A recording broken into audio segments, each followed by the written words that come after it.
Good to go in the back? Okay, awesome.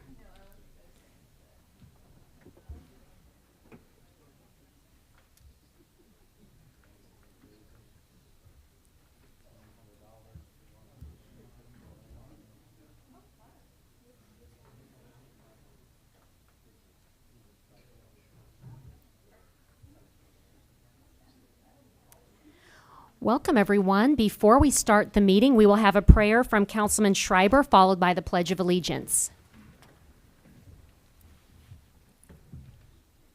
Our Father, you are the only source of life, health, strength, and goodness. We pray for your physical and spiritual protection. Lift us up in praise and gratitude for your many blessings, and keep each of us mindful of your presence in our lives. Father, turn our sickness into health, fear into courage, and weakness into strength, that we may use these to work your will in a troubled world. Lord, you are the source of all that is loving and good in our lives, and for these blessings, accept our most humble thanks. In your name, amen. Amen. I Pledge allegiance to the flag of the United States of America and to the republic for which it stands, one nation under God, indivisible, with liberty and justice for all. Welcome, everyone. I'll now call to order the Monday, March 20th, 2023 City Council meeting. Mrs. Donaldson, roll call, please. Deacon. Present. Fitzwater. Present. Hensley. Present. Kimna. Here. Lester. Here. Schreiber. Present. Spencer. Present. Spicer. Present. Ward. Here. Wiseman. Present. Item 3, I'll entertain a motion to adopt the agenda. So moved. Second. Any further discussion? All in favor say aye. Aye. Any opposed? Motion passes. We have item 4. We have 3 miscellaneous agenda items tonight. We'll start with the Mayor's Alliance on Childhood Hunger Proclamation, and we have with us Stephanie Vollmer. If she would come forward, and I will read the proclamation. And welcome. We're glad to have you here tonight. It says, whereas mayors are committed to improving the health, academic performance, and overall well-being of America's children through reauthorization of the Child Nutrition Act, and whereas the child nutrition programs are critical for our nation's health and economy, and regular access to healthy and affordable meals has been proven to be one of the strongest predictors of improved school performance, improved health, and sound childhood development, and whereas research shows that childhood hunger and food insecurity have a range of negative impacts on the health, academic performance, and overall well-being of children, and whereas child nutrition programs are on the front line of defense against childhood hunger and food insecurity, promoting healthy eating and providing healthy, nutritious food for the nation's children through numerous programs, and whereas children living in poverty also face an elevated risk of hunger and food insecurity, with summer being the hungriest time of the year, and whereas identifying, reaching, and serving all victims of crime, especially those from groups that often have less access to healing services and avenues, justice is essential. And whereas an adequately funded and evidence-based reauthorization bill can reduce childhood hunger and food insecurity in America, help reduce childhood obesity, and improve child nutrition and health, and enhance child development and school readiness, allowing children to reach their full potential. Therefore, I, Carrie Turgeon, Mayor of the City of Jefferson, do hereby proclaim March as End Childhood Hunger Month in the City of Jefferson. So we're happy to have you, Stephanie, and tell us a little about this. We are so excited. Jefferson City is one of the first cities in Missouri where the mayor has joined the Alliance to End Childhood Hunger.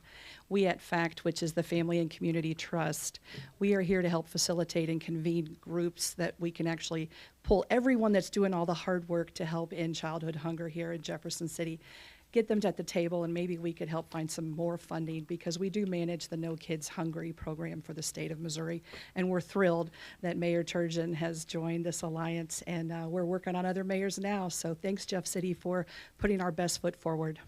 Well, we're glad to step up and participate. We hope that other cities in Missouri will follow. I know there's several cities around the country that have And if people want to get involved and engaged in this, how can they contact you? They can look MOFACT, MOFACT.org, and there's a link for No Kids Hungry, Missouri. We would love to be able to hear more from the community and also to get more involved and help people that are even in the room tonight that we work with that are helping to put the food out there, getting people empowered, and also bringing in community gardens and things to help end this problem.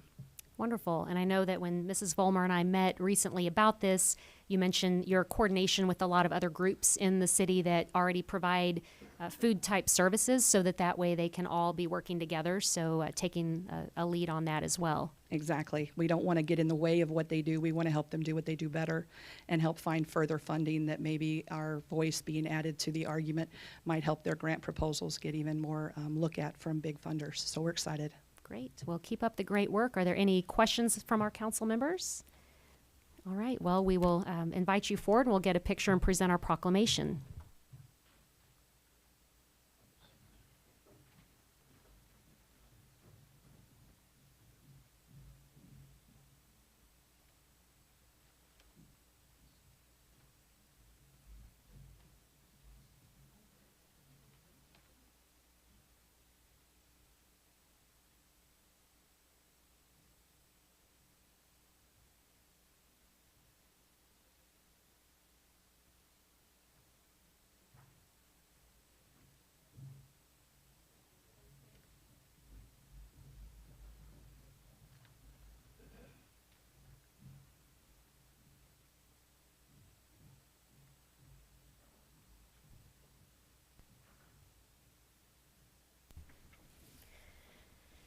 And next we have American Red Cross Month proclamation presented to Pamela Protzman and Rebecca Gordon. So welcome.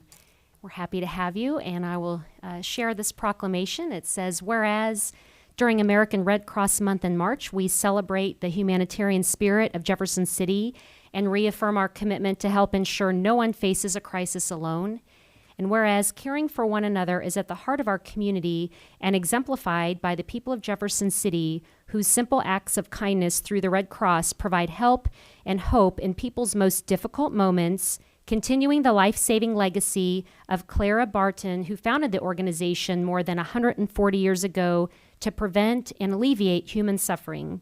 And whereas every day these ordinary individuals lend a helping hand to make extraordinary differences for neighbors in need, whether it's providing emergency shelter, food, and comfort for families displaced by home fires and other disasters, donating life-saving blood for cancer patients, accident victims, people with sickle cell disease, and other life-threatening conditions, supporting military members and veterans along with their families and caregivers through the unique challenges of service using vital skills like first aid and CPR to help others survive medical emergencies, or delivering international humanitarian aid and reconnecting loved ones separated by crisis around the world.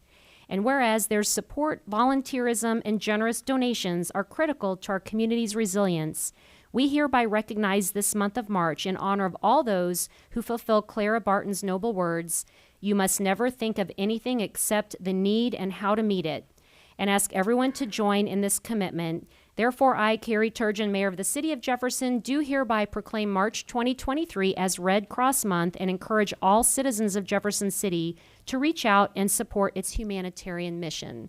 So we're happy to support this, and tell us a little of what you have going on this month. Wonderful. Thank you so much, Madam Mayor. It's so wonderful to be here. Red Cross Month, which we celebrate, is great for timing as we look to prepare our communities for upcoming storm and flood season, making sure that we have everything in place so that we can respond with our partners area-wide and continue to collect 40% of the blood in the United States that's used and deliver our mission of alleviate suffering, not only here at home, but across the world. So thank you. Thank you. Well, thank you, Rebecca and Pamela, for being here this evening. Does council have any questions or comments? All right, we will present the proclamation now.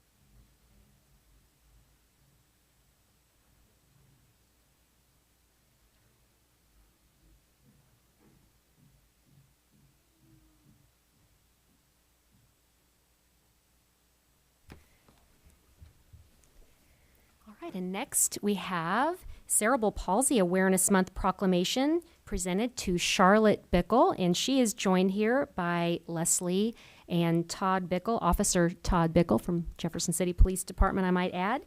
So we are really excited to have you here, Charlotte. Welcome to our City Council meeting. So I will start by reading this special proclamation.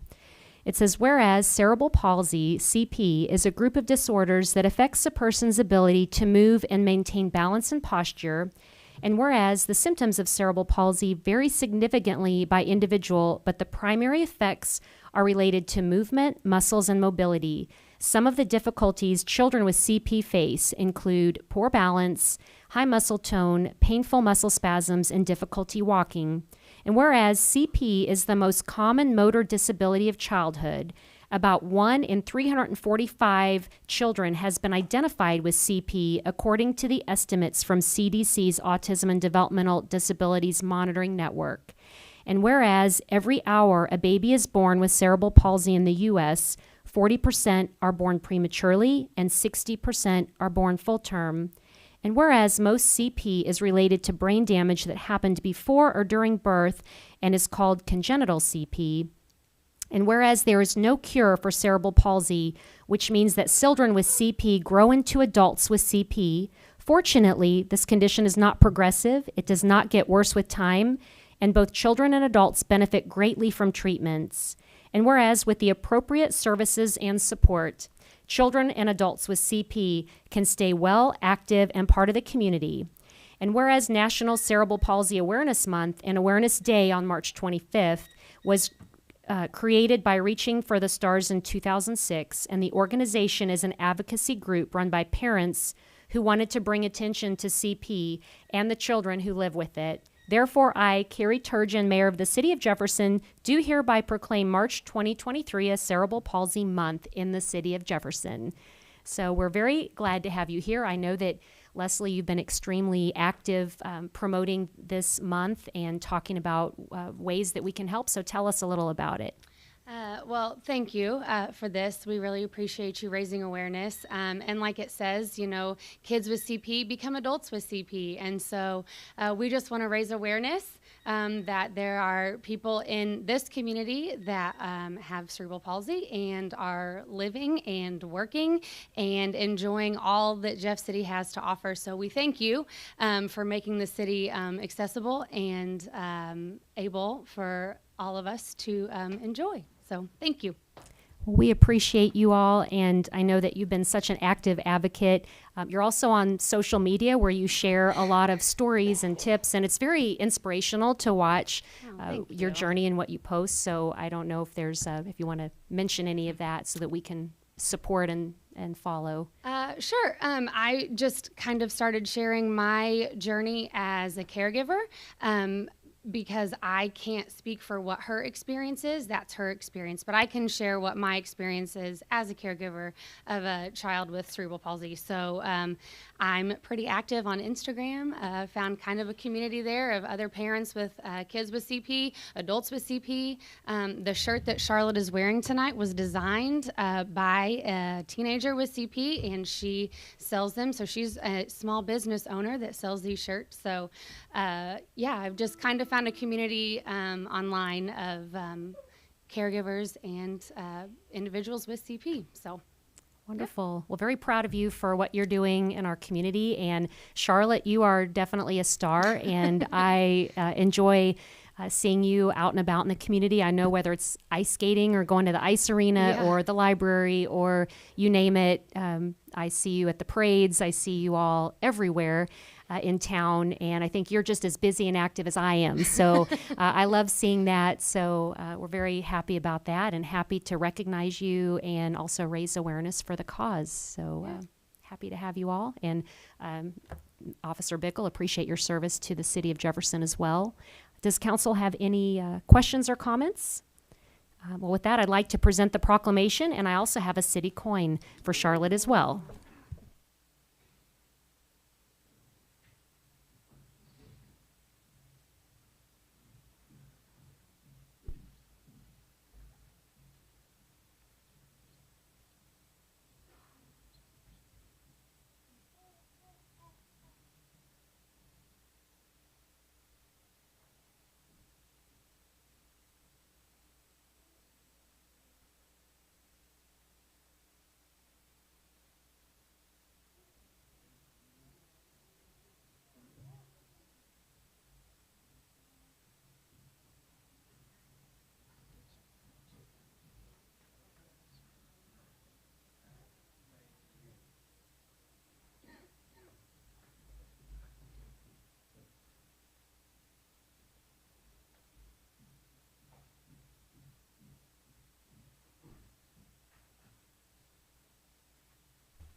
right, item 5, we have public hearings, resolution 2022-47. A resolution adopting the 2023 Title VI program, including limited English proficiency plans and public participation plans for Jeff Tran and Campo. Mrs. Williams. And I do have a short presentation, but I don't see the, thank you.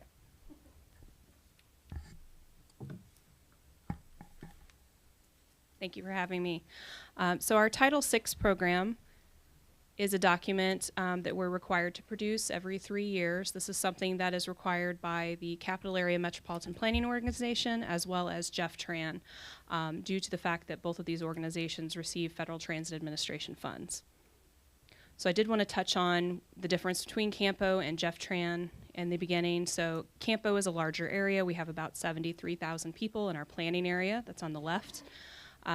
We go up into Holt Summit, St. Martin's, Taos, Wardsville, Jefferson City, Cole County, a little bit of Callaway County.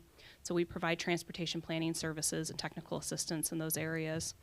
The red line shows where our urbanized area is. That's designated by the Census Bureau. So that's where that concentration of population is, and then we build our planning area off of that. Jeff Tran on the right, this is just a snapshot of their routes, would normally operate, when fully staffed, 6 fixed route services. Currently we have some staffing issues around that. So that only operates within the city of Jefferson. So both organizations are required to have these Title VI non-discrimination plans. This is part of the Civil Rights Act of 1964, which prohibits discrimination on the basis of race, color, or national origin in any program or activity that receives federal funds or financial assistance. Since both organizations are recipients of Federal Transit Administration FTA funds, we produce this document. This is probably, I think, the 5th or 6th iteration of this document. Originally, we had separate documents. Campo produced their own document, Jeff Tran produced theirs. We've combined those due to multiple reasons. We have some staffing changes, and then also just the timing of producing the document. We wanted to make it a little more efficient. So we did receive permission from Federal Transit Administration and from MoDOT to do that. Within the Title VI program, we have our annual certification and assurances. This basically just outlines all of the things that we're certifying that we're going to do as the city to make sure that we're not discriminating, and I'll kind of run through those really quick. It's ensuring that the level and quality of transportation service is provided without regard to race, color, or national origin. We identify and address as appropriate disproportionately high and adverse effects of programs and activities on minority populations and low-income populations. Promote the full and fair participation of all affected Title VI populations in transportation decision-making. Prevent the denial, reduction, or delay in benefits related to programs and activities that benefit minority populations or low-income populations. And we ensure meaningful access to programs and activities by persons with limited English proficiency. In addition, we look at notices to the public. We're required to have certain Title VI notices that let the public know what their rights are under Title VI. We have complaint procedures and forms that we also have on our website. They're hard copies. They're available by request as well, that we provide to the public. We list out within the document any transit-related Title VI investigations, complaints, or lawsuits. Within our period, which ended February 3rd, so that 3-year period, almost 4-year period prior to February 3rd, we did not have any Title VI related investigations, complaints, or lawsuits. There's a public participation plan that's included in this. We kept those separate for Campo and Jeff Tran within this iteration because Campo has different processes and requirements than Jeff Tran does. Generally, Campo, which I am a staff member of, we do a lot more planning activities and engaging with the public than Jeff Tran would in a different way. We have a language assistance plan. This is for limited English proficiency members of the public. That's combined for both organizations in this. We look at our committee membership to see how diverse our committee membership would be, and then we have compliance reports that we do annually. Campo is going to have some different demographics in terms of minority, low-income, and elderly populations than just the city of Jefferson, so we outline that. We have to identify the needs, the mobility needs of minority populations. We look at distribution of state and federal funds, and we do a disparate impact analysis. So basically, we want to see where federal funds are spent and make sure that we're as inclusive as possible across our entire region. Jefferson has some specific elements related to their service standards and policies. Campo doesn't operate buses, Jefferson does, so there's a little difference there. Changes from the previous version. Again, FTA and MoDOT approved combining. That was a pretty big change, just bringing that all into one document from two. We reviewed the requirements with our city attorney, Mr. Molman. We updated a lot of our forms. A lot of these things won't actually take effect until after this body approves this document and adopts this document. We looked at staff training and availability of our notices and forms and how we're going to do our monitoring. Moving forward, once this is approved, we'll look at staff training, we'll look at availability of those forms, we'll look at how we do our monitoring. That might change a little bit depending on how MoDOT and Federal Transit looks at this document, and our annual reporting might look a little different. The document has been taken through multiple committees. Just within the city of Jefferson, it's gone through the Public Transit Advisory Committee, the Public Works and Planning Committee, now this body. It's been recommended for approval by both Public Transit and Public Works and Planning. Also, the Campo Technical Committee has looked at this twice and has also moved it forward for approval. So we have this public hearing tonight, which if you also choose to adopt it, it will take effect, and we'll make a lot of those changes online and things that are available to the public. No public comment has been received on this document as of now, so I'd be happy to answer any questions if anybody has any. Thank you, Mrs. Williams. Any questions from council? All right, we appreciate your work on this document, and at this time we will open the public hearing portion for this resolution. Is there anyone here that would like to speak on Resolution 2247? You did not have to sign up ahead of time. It's for anyone at this point. Okay, and nobody online to speak. All right. With that, I will close the public hearing portion, and we will take up Resolution 2247. Is there a motion to approve? Second. Any further discussion or deliberation? Roll call, please. Deacon. Aye. Fitzwater. Aye. Hensley. Aye. Kimna. Aye. Lester. Aye. Schreiber. Spencer. Aye. Spicer. Aye. Ward. Weisman. Aye. Resolution passes. Item 6, appointments by the mayor. Mrs. Strope. Thank you. To the Airport Advisory Committee, we have 2 appointments, Jonathan Abbott and Terry Rackers. And I would like to point out that Jonathan Abbott's appointment will require 2/3 majority approval of the City Council. To the Cultural Arts Commission, we have Ken Hussey, Lori Sims, and Natalie Eichhoff. And to the Human Relations Commission, Jody Layton Brinker. Is there a motion to approve?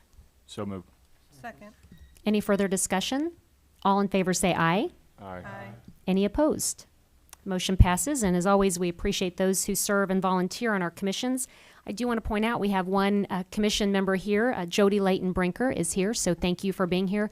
If you want to come to the podium, you have a little visitor with you, and we would love to say hi. So it's not every day that you get to come to a council meeting. So if you want to tell us who you have here with you today, welcome. Thank you. Thank you for the appointment. This is my son, Knox Layton Brinker, though he is hiding behind me. Hi, Knox. Welcome. Hi there. Thank you for being here this evening. Maybe someday when you're old enough, you can serve on a city board as well. Or maybe you'll be a council member or a mayor. Whatever I think he'd you rather be a firefighter. I think Scott's correct. That could be, and that would be wonderful. Well, we appreciate you for volunteering on our Human Relations Commission. I know you will bring, you have a lot to add to that, so we're happy to have you appointed. So thank you for being here. Thank you. And item 7 is presentation from staff, consultants, and invited guests. Item A, we have Firefighters Local 671, so we'd like to invite them to the podium and appreciate them being here this evening. Welcome.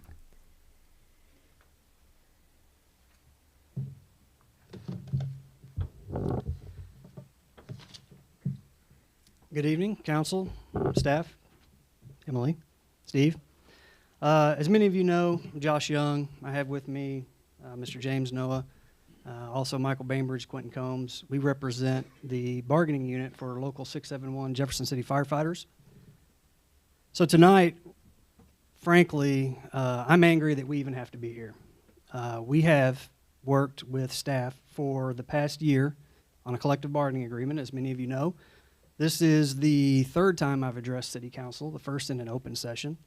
And frankly, we're just frustrated. And so our idea tonight is to present an update to council and to the citizens, because we feel like council and the citizens are owed an explanation for where we are. So in the past 6 weeks alone, we have presented 2 more pay plans to staff, which brings our total number of pay plans we've presented to the staff to 3. None have been approved yet. We think that we have presented a pay plan that is progressive, that is fair, that fits within the allotted amounts that we have been provided. And what we were told in our last meeting was that the sticking point for staff is that 2% increases annually is untenable. Can't happen. The problem we have with that is that we already know that the FOP contract has built in 2.5% increases per year. So that's a little bit insulting to firefighters, as you would imagine. The other thing that we pointed out to staff is that our increases per year amount to 2.76 in year 2, and an average increase, and about 2.6 increase in year 3. So as you can imagine, that's very close on an average basis to what the FOP contract that was approved last summer had in it. We are still now 1 year past the implementation date, nearly, of the public safety tax. I think that's important to note because the public safety tax was implemented April 1st. It is now March 20th. Other than the 4% increase that the firefighters received last July, which is much appreciated, which came out of the public safety tax, there is still $1.15 million in revenue that the public safety tax has brought in that has not been paid out to firefighters that should have been. Because of that, we are now asking for back pay, as we should. We should have received the money every month, at least at the implementation of the police contract, and we have not. So in addition to our contract that is still not finalized, now we are asking and demanding back pay. We will continue to meet with staff. We have a meeting this Wednesday. I would like to conclude by saying I think the message here is loud and clear. No more games. Get the contract done. Approve the pay plan as presented. I'll entertain any questions. Any questions? Councilman Spencer? Not necessarily a question, just a comment, and general comment is that your frustration is shared with probably a lot of us on the council. The community passed that public safety tax overwhelmingly in support of public safety, and knocking on over 1,000 doors for this next municipal election. Their communication's been clear to me as well, that they want their public safety taken care of. It is a priority for this community, and it's time that we get this taken care of. I apologize for any delay on that, but look forward to getting this resolved as soon as possible as well. Thank you. Mr. Kroll, oh, I'm sorry. You can respond. I was just going to say, we appreciate the comments, Councilman Spencer. Thank you. Mr. Kroll? Without getting into an argument, of course, we didn't have the benefit of knowing what the conversation was going to be tonight, which is unfortunate. And I don't necessarily agree with the recitation of the facts as you presented them. We just got some new information from you all at our last meeting last week. One of the concerns, and if council wants us to negotiate this here, we're glad to do that. I don't know that that's the best method to go about it. One of the concerns we have is just with the growth rate that was been proposed, which is significantly above what at least I think and staff thinks the public safety tax can handle. Not the first year, it's the second and third years in the growth rates. But if council wants to put the plan on and have that decided next meeting, that's fine. Tell us what you want to do. I think it would behoove council to understand some of the ramifications of some of the projections. And I would think we could be able to have that discussion and try to get to a plan that we all can bring forward to you. But if that's not the goal now, then we certainly can put a plan on for you to react to. Either. Know what you want me to do. So we'll take some direction from council and also appreciate you all being here. And the goal is definitely to work together. I know that's what we've been, our intention the entire time, and with public safety being such a priority and police and fire. And so we want to continue our good faith efforts in negotiating, coming out with something that works for everyone. So I appreciate the discussion and being here this evening. Councilman Hensley? Thank you very much. I hadn't heard before that 2% was deemed an annual increase amount that was untenable. Is that the position of staff? It's not my position. I think 2% is the growth rate that we project for the public safety tax. And of course, you know, police, staff recommended the 2%, council approved the 2.5%. So my thought would be that we get to just like we did with police, get to a point where we have a plan as close as we can get to the agreement and bring that forward and point out those differences to council and let council make that decision as it is your prerogative to do. I think the percentages were a little bit larger. Sheila can provide those numbers, but a little bit larger than 2%, quite frankly. That is a true statement. This contract originally started off with substantially higher increases requested from 671. The most recent that we saw was a 3.5% increase in the presentation that was given to us. Again, I've made that clear through discussion and through emails that while, yes, there are steps that are 2% steps, and while, yes, there is a 1.5% growth rate to those steps each year, there is a cap, and we have 19 members that would be at that cap. Therefore, like I stated in the email and in the meeting, the actual annual gross increase would be 2.76 in year 2 and 2.6 in year 3. You can see my frustration. Okay, but Mr. Young, you said it was your understanding that the position of staff was that 2% per year was untenable? That is what we were told in the last meeting. Okay, but staff is now saying that that's not the case? No, that's not the case.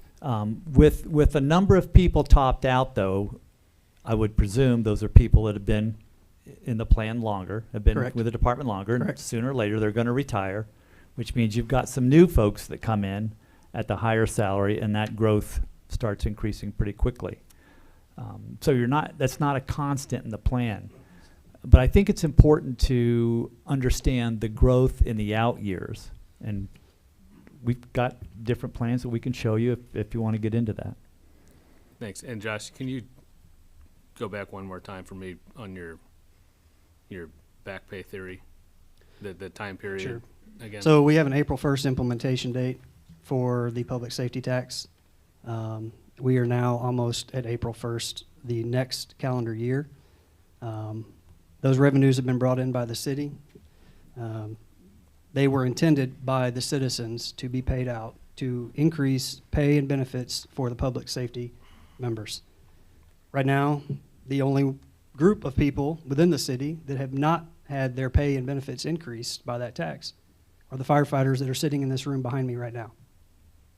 And I would challenge each and every one of you to look at them and realize that they are the ones that this is affecting. And 1 year later, we're still having a conversation about 2% versus 2.76 that I've made very clear for 2 weeks now, and we're still fighting over 2%. Mr. Kroll? And we want to make sure we get firefighters paid as competitively, certainly as well. As I recall, the back pay issue, wasn't that just brought up last Friday? That was, as we've gotten closer to the Okay. 1 year anniversary of negotiations, I think Yeah. it's become more evident That was Friday, and today's Monday. Yeah. Did that answer your Believe it or question, not, I'd Councilman like to have a Hensley? little bit of reaction time to these kinds of proposals. So I'm not necessarily opposed to that. I think that makes sense, but it wasn't something that's been on the table for a long time. Did I answer your question, Councilman? I think so. Thank you. Councilman Spencer? I guess I would encourage maybe us taking a look at, having some more in-depth information from both sides being shared for us maybe to contemplate a work session to where we can kind of dive into this a little deeper. I keep hearing the same script being said, that, staff and your counterparts want to work together. It just seems like we're not achieving that. So, Yeah, I would echo that statement. I think 45 meetings, 3+ hours apiece for the last calendar year, and here we are, third time we're meeting in front of you guys to explain what's going on. I think I would echo that statement that it has been frustrating to say the least.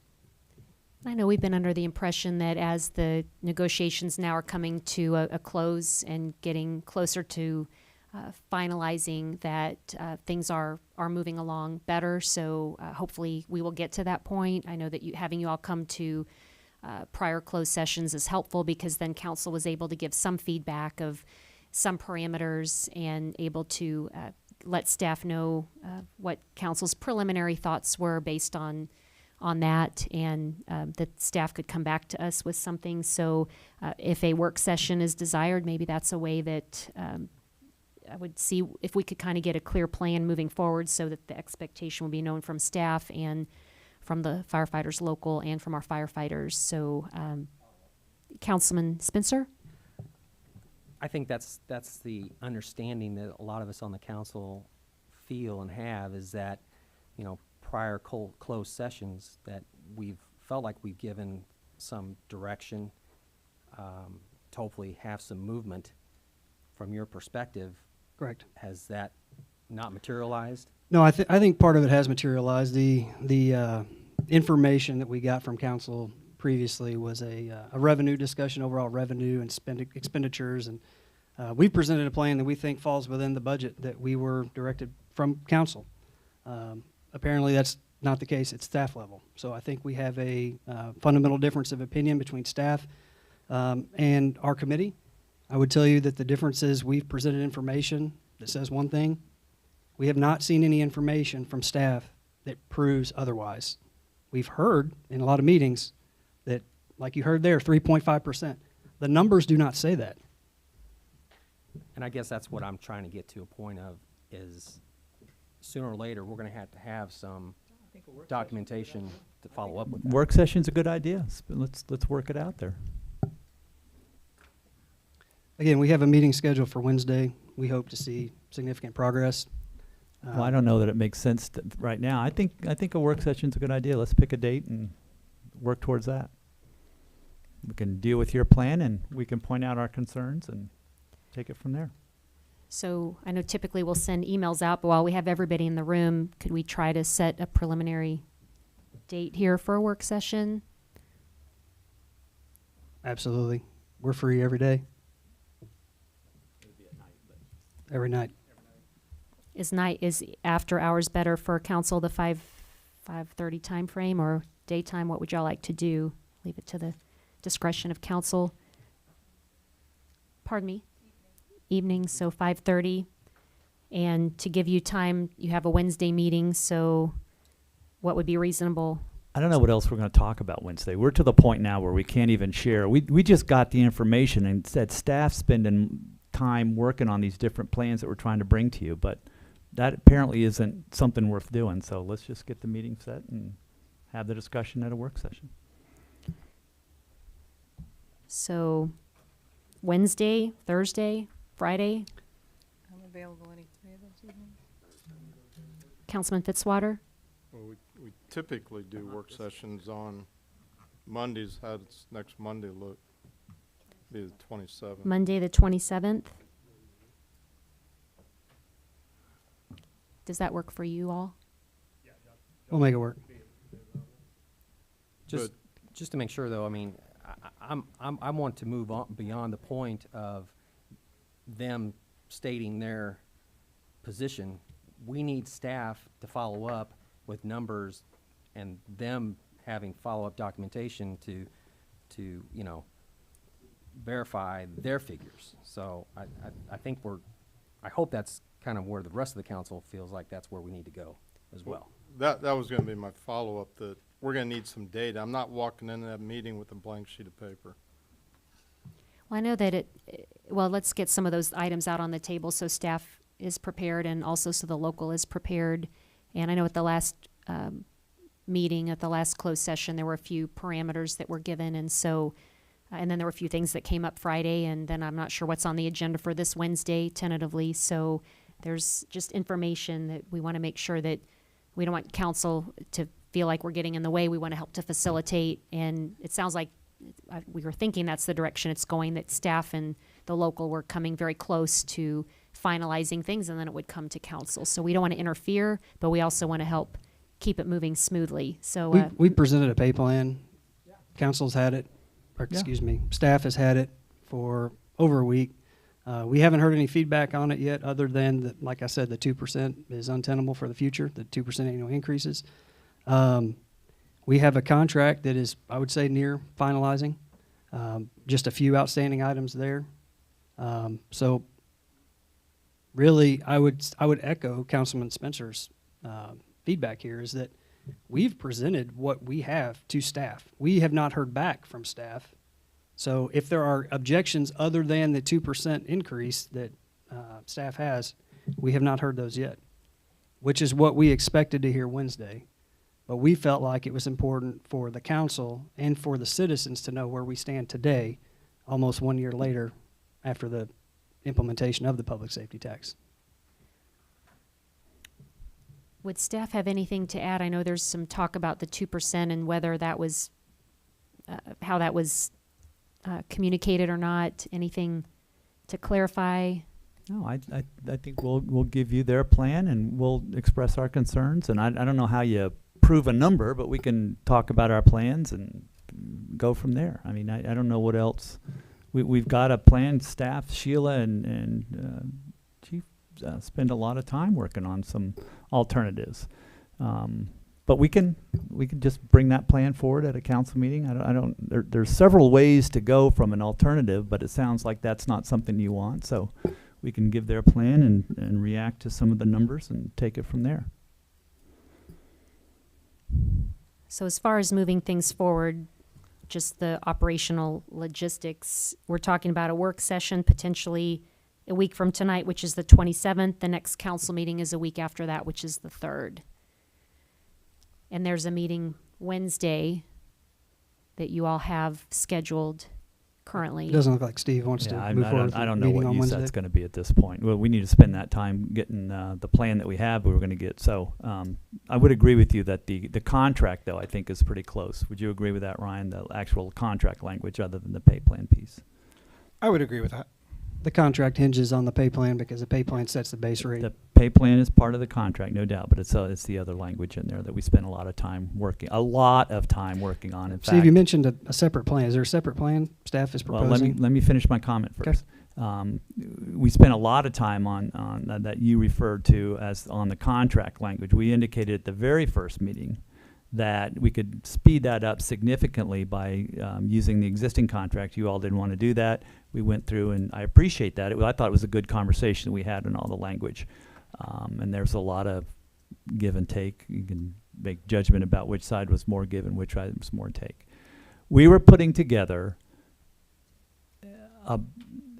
some alternatives, I'll say, that we thought, staff thought were would fit fiscally within the parameters of the public safety tax.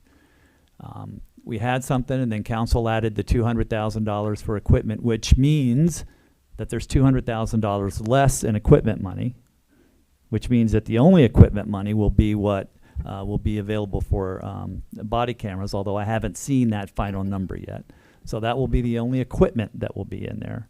And then the projections as far as the growth rate on that, I mean, that's pretty easy. You either feel comfortable with it or you don't. So we can try to provide that. But I don't want to get into battling plans here in this forum. I think a work session's a good idea, and have that conversation, and council can figure out what you all feel comfortable with and proceed accordingly. So in advance of the work session, just so that we can have that information and be prepared, I know what's the best method to make sure that, we want to make sure we have the agenda and have the items before us so that it's a productive work session. What do you need from us? What do you need from council? Well, I'd like a little more time, but I think we'll send them your plan, and we can have a discussion about what some of our concerns were with that, and which includes the growth rate. And council can give us some direction on how you want to proceed.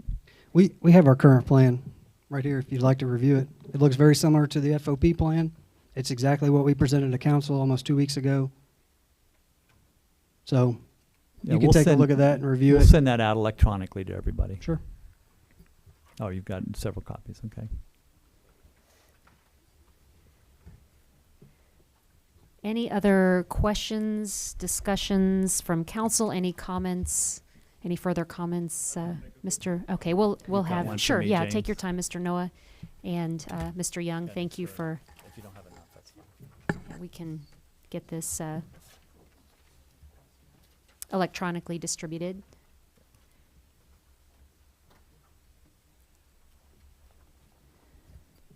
The pay plan you have in front of you is very similar to what we presented in our second pay plan. If you remember the discussion about Columbia and pay parity, this doesn't get us 100% there, but it gets us in the ballpark, meets a lot of our goals.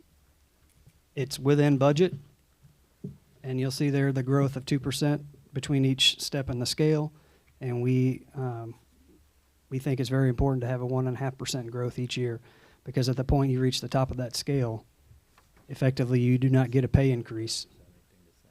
So that is why we said that the 1.5% to the entire scale has to move each year. And Sheila? We have 19 members that would fall at the top out rate in various places in that scale currently. That is why it's not a true 3.5% increase. It is a 3.5% increase for everyone that's not topped out, which is 50 of the 69 members. But 19 members would be topped out and would get a 1.5% increase for the duration of our contract, just to clarify. So looking at this, and I know for council, that's just kind of a first glance, but I would ask if council has any preliminary questions just based on what you've just said and what we have in front of us. And if staff has any comments or feedback based on this, you already have seen this? That's Do what you we sent want to a them copy? about 2 weeks ago. Okay, so you have this. Any comments at this time? Council, any preliminary questions based on this, just to make sure we have ample time to come up with some solutions? Councilman Spencer?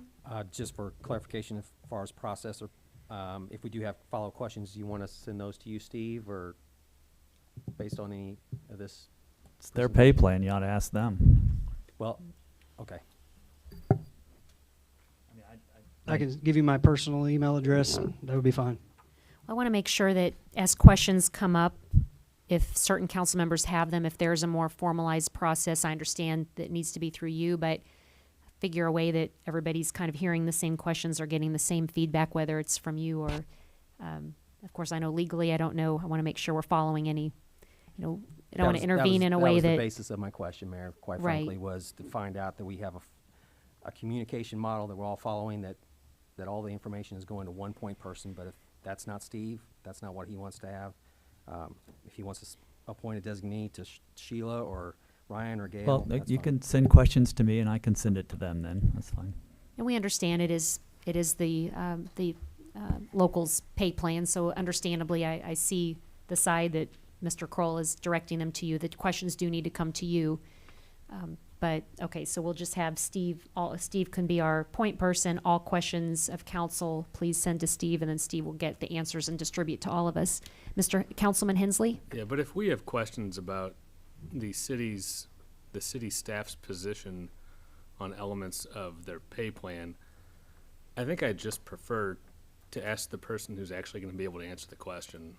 And I'll copy Steve, but, I mean, playing relay or telephone, I don't understand the point of. So who would be the person to actually answer the questions? I would assume Steve would forward it to staff and keep us all copied. We just need one point person that we all send them to. Yeah, but if there's one person who can actually answer the question, I don't know. Kind of depends on what the question is, but Ryan, Sheila, Gail, I mean. All right. Yeah. I don't know. As those Chief- questions. Chief I don't Schofield, too. really appreciate so many buffers, but if I have a handful of questions, and I doubt anyone here does either. But So we would this is just not typical. So as you can see, as we work through figuring out the best way to to maneuver this. So that's fine if council then sounds like their preference is to email departments directly, and just if that's the case, just simply copy council as a whole so that everything can be shared. And legally, everything's good and we're good on that type of communication. I want to follow any kind of sunshine requirements, Mr. Molman, that we're covering, correct? If you send an email to the entire council, use the mayor council email so everyone that's copied gets copied.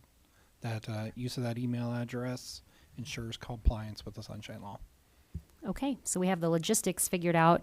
Looking back at Appendix A, competitive wage adjustment plan, any questions further while we have our representatives here? All right, any other questions just on anything else process-wise? Anything more from you or staff? Okay, I can provide a total cost for that pay plan if anyone's interested.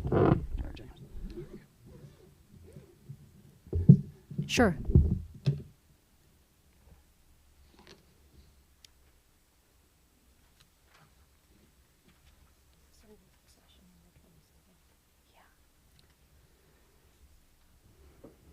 Total cost for that pay plan that you have before you there is $441,432. That is a cash on $441,432. Cash only impact. Taking loggers into account, that impact would be $668,549. That is taking our current members, running them through that pay plan, putting them in the step that they are in now, and comparing that step and that final total salary to where they are currently with the current city plan. Mr. Kroll? And what's the impact on general fund number? There's no general impact. No general fund impact? No. That comes out of the public safety tax that we've been allocated. So as you can see, that is a significant portion of 1.385 million, but it is much, much lower.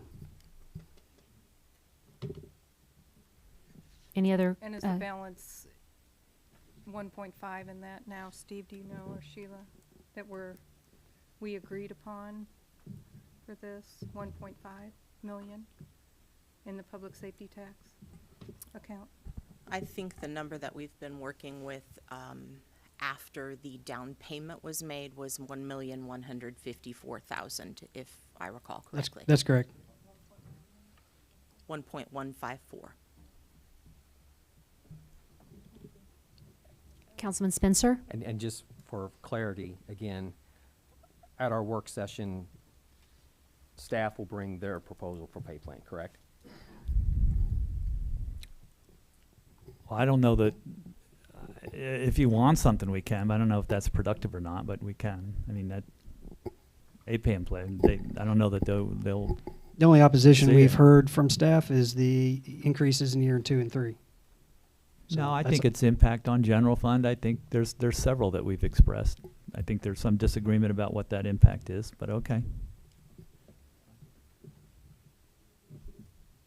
Councilman Fitzwater? Is the number for the back pay included? Do you have what that number and where I that's do. going to come from? That number would be $1,394 per member per month. That is based off the 1.154 number that Sheila just referenced, divided by 12, multiplied by the number of employees, divided by per month, and then you multiply that times how many months we would receive back pay. So the easy answer is $1,394 per member per month that back pay would be provided. How many members? 69 members. So about 75,000 a month. Correct. Which times depends 12 on months? Depends on how back we formally requested through email back pay through July. That was our good faith measure of saying that's when the council approved the 4% July adjustment. We thought that was fair. We haven't heard back from the city. To Steve's point, that was something we brought up Friday. So they haven't had a lot of time to reflect on that. But that's where our number comes from. It's based on that same 1.154 million allocation, and then it's divided by the number of months and number of employees.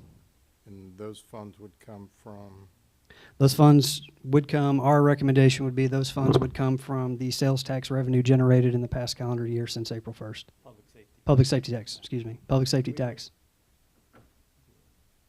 The revenue that's come in that has not been paid out to the members that should have been. thank you. Yes, sir. I wonder, Mr. Young, when you send this out electronically, could you add some of those numbers, like the total cost and the back pay and just some of those, even though we've written them down? Mayor, I sent a pretty in-depth email to staff last week that included all that information. I could easily forward that to whoever you need me to send it to, if that's what's Maybe council. forward it to the group council, just so everybody has all of that. Absolutely. Any other last questions on the proposed pay plan at this time? And we do appreciate the dialogue. I know that it is a complex negotiation, and at the closed session, there was discussion about the desire of council to continue working between the local and staff. And I mean, there are other options that other cities do, whether it's, mediation or arbitration or whatever it may be. And I know that the encouragement was to continue down the path of trying to work together, and that ultimately that would yield the best results. So it sounds like we might be able to get there with upcoming work session and open discussion. And I think that's kind of been the goal, that we can reach that. I would agree. Together.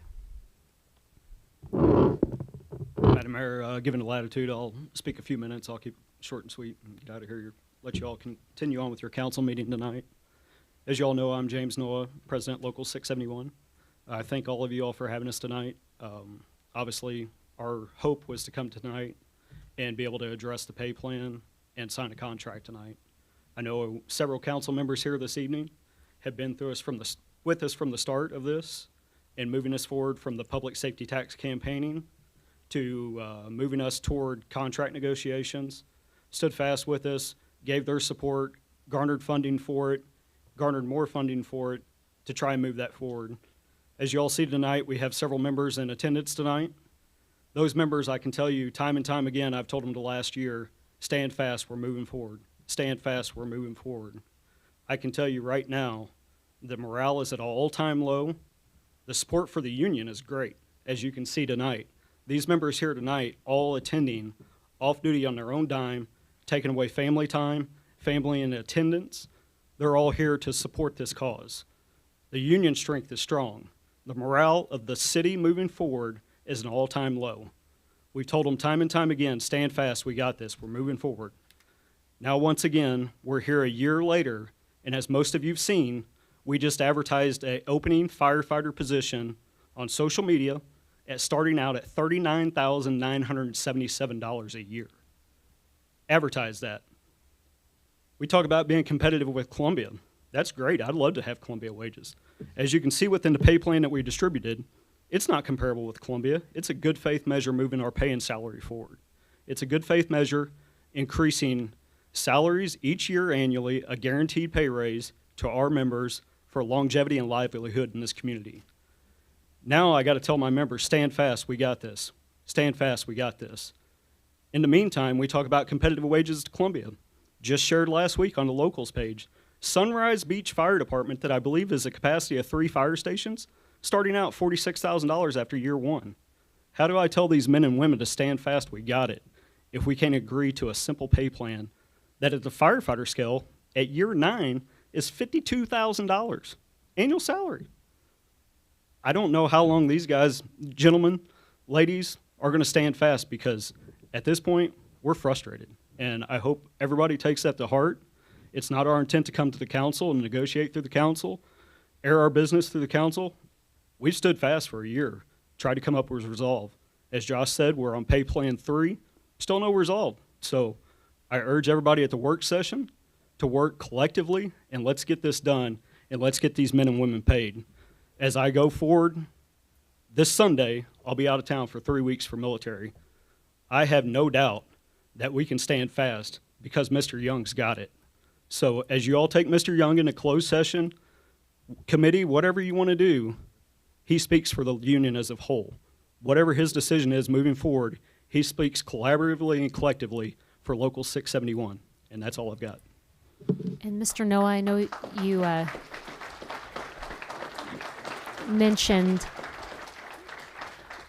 you mentioned wanting to have you'd come in here tonight wanting a decision. I didn't realize, I don't know that council knew that when it was put on the item 7, but No, Madam Mayor, we can was not, certainly. we was not intending on a decision tonight. We know we're Okay. far from there. Okay, I know you think we're mentioned closer, that. but we got a long ways to go. And I thought, we can stay, I wouldn't speak for all of council, but if we wanted to, after we get a couple of things done on business here, if we could certainly continue the discussion this evening while everybody's here. I just want to get the goal of this getting point, it productive. I don't know if it would be the most productive, so I want to get the goal that we're all looking for. But when you mentioned that, I wanted to say that we're not trying to stifle that at all. We certainly would be willing to stay late tonight and make it happen if that's the intention. But I think the work session is the best intent moving forward. I'm Okay. hoping that there's some good resolve coming from it. Like I said, I think it stands pretty evident that there's a lot of frustration.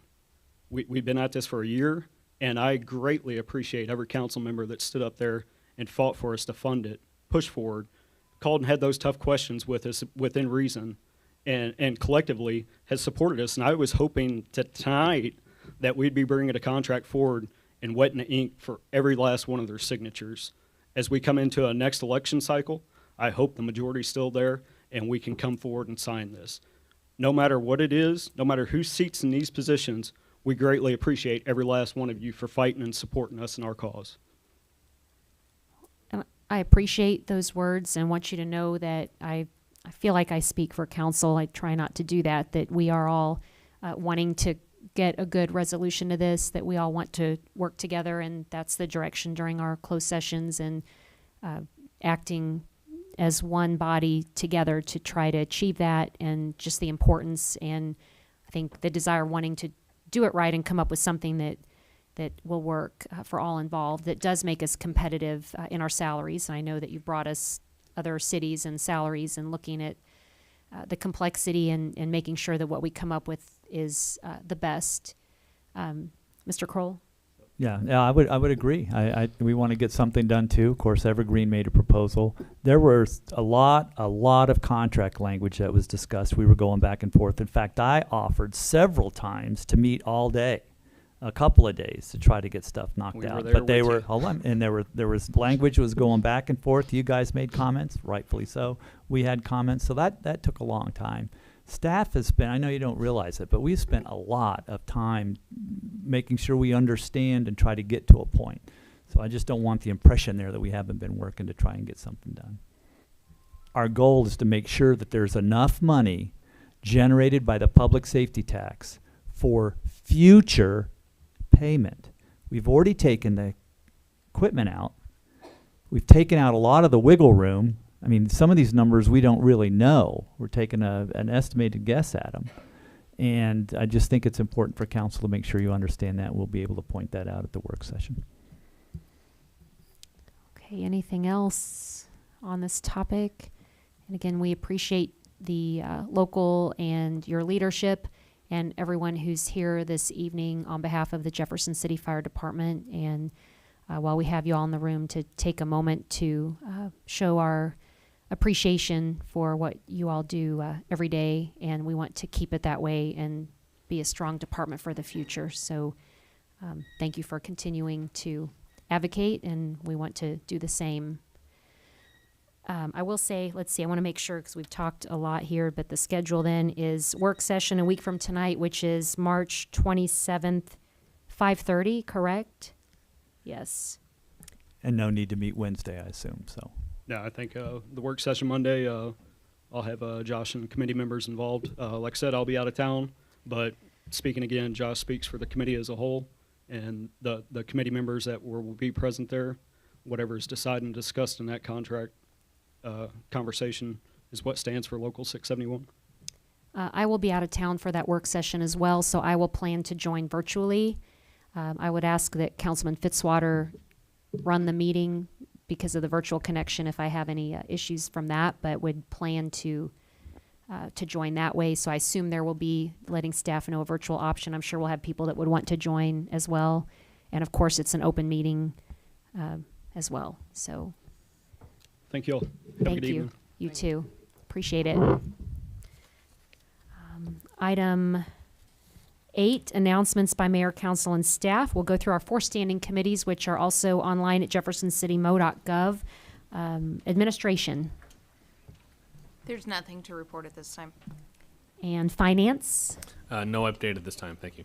public safety, No update at this time, Madam Mayor.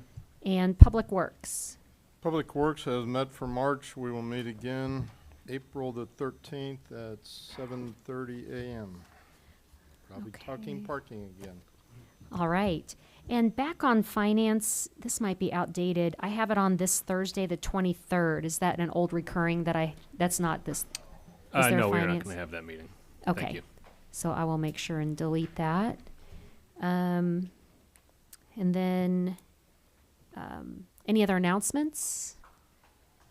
I have a couple to report. I have from Mrs. Senzi, would like to announce the 24 to 29 Community Development Block Grant Consolidated Plan. The City of Jefferson would like to invite members of the public to participate in determining how Community Development Block Grant CDBG funds are invested in the community. The City of Jefferson must prepare a consolidated plan every 5 years that outlines the city's plans for the use of HUD grants for infrastructure, housing, public services, and economic development. Projects must typically benefit low to moderate income persons. The city developed a survey that will help identify funding priorities for the Community Development Block Grant Program from 2024 to 29. The city anticipates receiving approximately $300,000 each year. The survey closed on January 27th of this year. 91 responses were received, and there is a link to those survey responses. And you may want to make a note of this. There is a public meeting where the survey results and the plan for the next steps will be held on Wednesday, March 22nd at 4 p.m. in the City Council chambers right here. And there is also a virtual link as well. And if you have questions, you can reach out to Ann Stratman at 634-6410 or astratman@jeffersoncitymo.gov. So that again is this Wednesday, March 22nd at 4 p.m.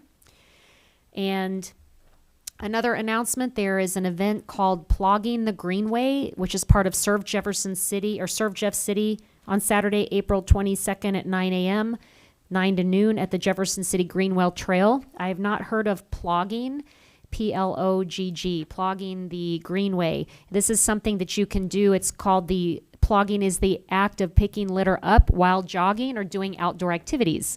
So I know that as we approach April and Earth Day and all our spring cleanups, this is something that while you're out there jogging, and you'll see there's a kid here with his little trash cleanup thing on our trail.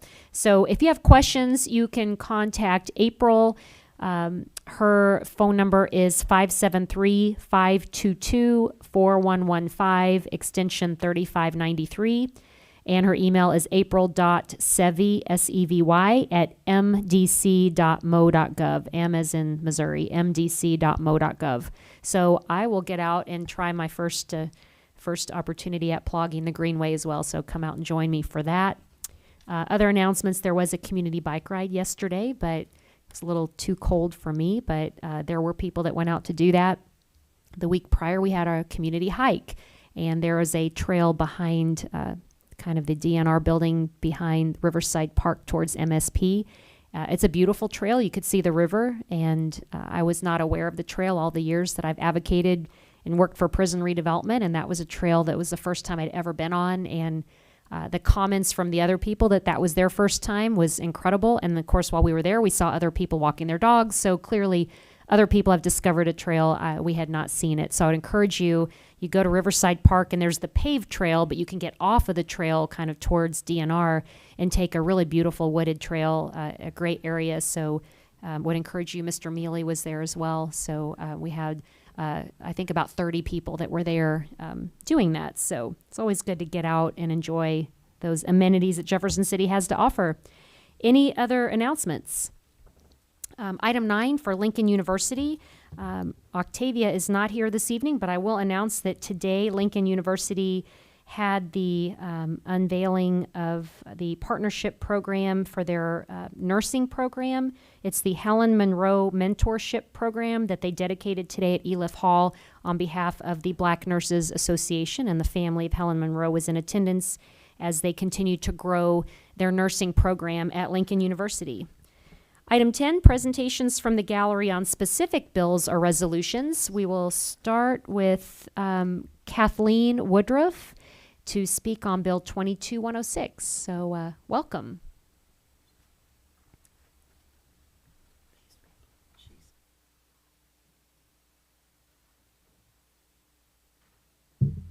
Welcome. Thank you. Good evening, Mayor Turgeon, City Council members and staff. I'm Kathleen Woodruff. I was born in Jefferson City and raised at 503 Roland.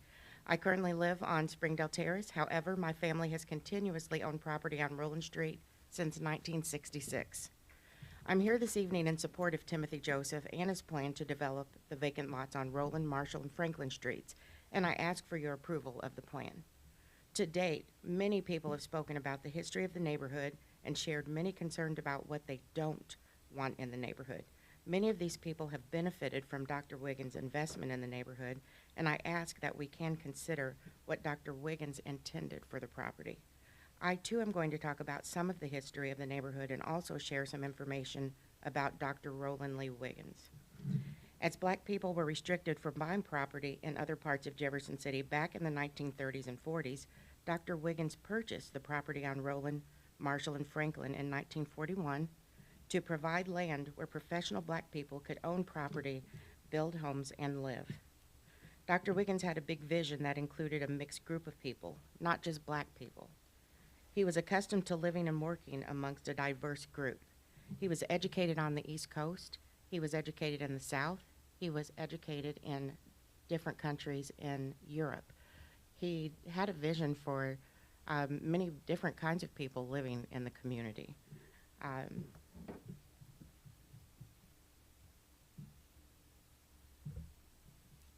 So Dr. Wiggins never intended for the land on Roland and Marshall to remain vacant, and he did not intend for it to be designated for Blacks only.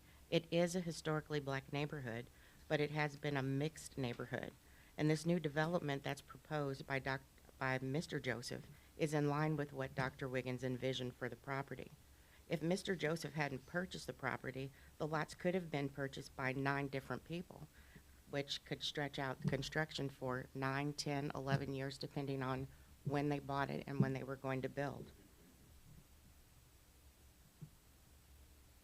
When I sold my lots to Mr. Joseph, it was with the understanding that some inconvenience would come with the needed progress. However, along with temporary inconvenience, many positive things will also occur. The development will provide jobs for local businesses and individuals and will provide needed housing in an area still recovering from significant tornado destruction. The new homes might attract young families to the neighborhood, providing next generation of homeowners who will keep the neighborhood alive and thriving. In recent years, the neighborhood has undergone several changes.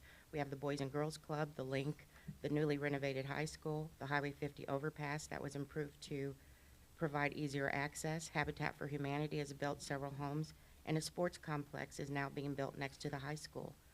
The neighborhood has withstood tremendous growth, and we can still accommodate more. So please consider that this neighborhood has always been a neighborhood with small houses, medium-sized houses, large houses.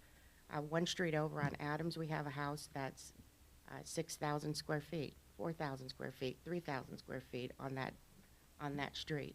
On Woodlawn, there's a house that's 6,000 square feet, several that are 3,000 square feet.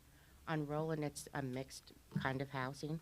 And on Jackson Street, it's mixed housing. We can accommodate and welcome what Mr. Joseph has planned for Roland and Marshall Streets and on Franklin. Some of the concerns that have been voiced by people in the neighborhood are traffic. When they bought their houses there, Lincoln was there already. The high school was there already. Nichols Career Center was there already. Thorpe Gordon was there already. They had to know there would be traffic and children, pedestrians walking through there. If they didn't know that, I'm not sure why they didn't. Other concerns about where people are going to park, these houses will have garages and driveways, and there will be parking on the street. The city currently has signs on the street that are parking permit for residents only. And so there will be permits for guests and people that live there. So like everyone else that has to find parking, we can accommodate parking in driveways, garages, and on the street. The race card has been dropped. I don't think this is a race issue. What he's planning to do is build nice homes for people to live in, whether they are black, white, Asian, Hispanic. Everyone would be welcome to purchase property and build a home there. I ask that you please consider the people who said they have not been. You could finish your sentence there. Thank you, I appreciate it. The people that said they have not been notified of plans to develop Roland. For 20 years, those lots have been for sale 5 times. None of those times have any of these neighbors, except for one, stepped forward to purchase them. If they are really that concerned about maintaining a green space, why didn't they buy it? Plus, it's not a green space, it's private property. So the people who said their kids play there and that they play there, I would like to say they were trespassing on private property. Well, thank you, Mrs. Woodruff. Thank you for allowing me to speak. You're welcome. Any questions? Okay, and James Robinette Jr.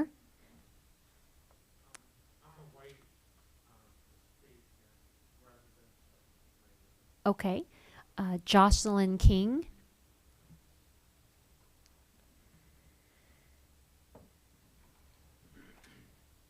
We have Jocelyn and then Jackie Coleman after that.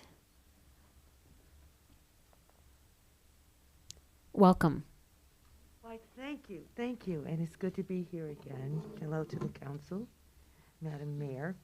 And I've been here a couple of times before and made my thoughts known about this new development coming. Jefferson City needs housing. Jefferson City needs housing of all kinds, whether it be upper middle class or whether it be for the homeless.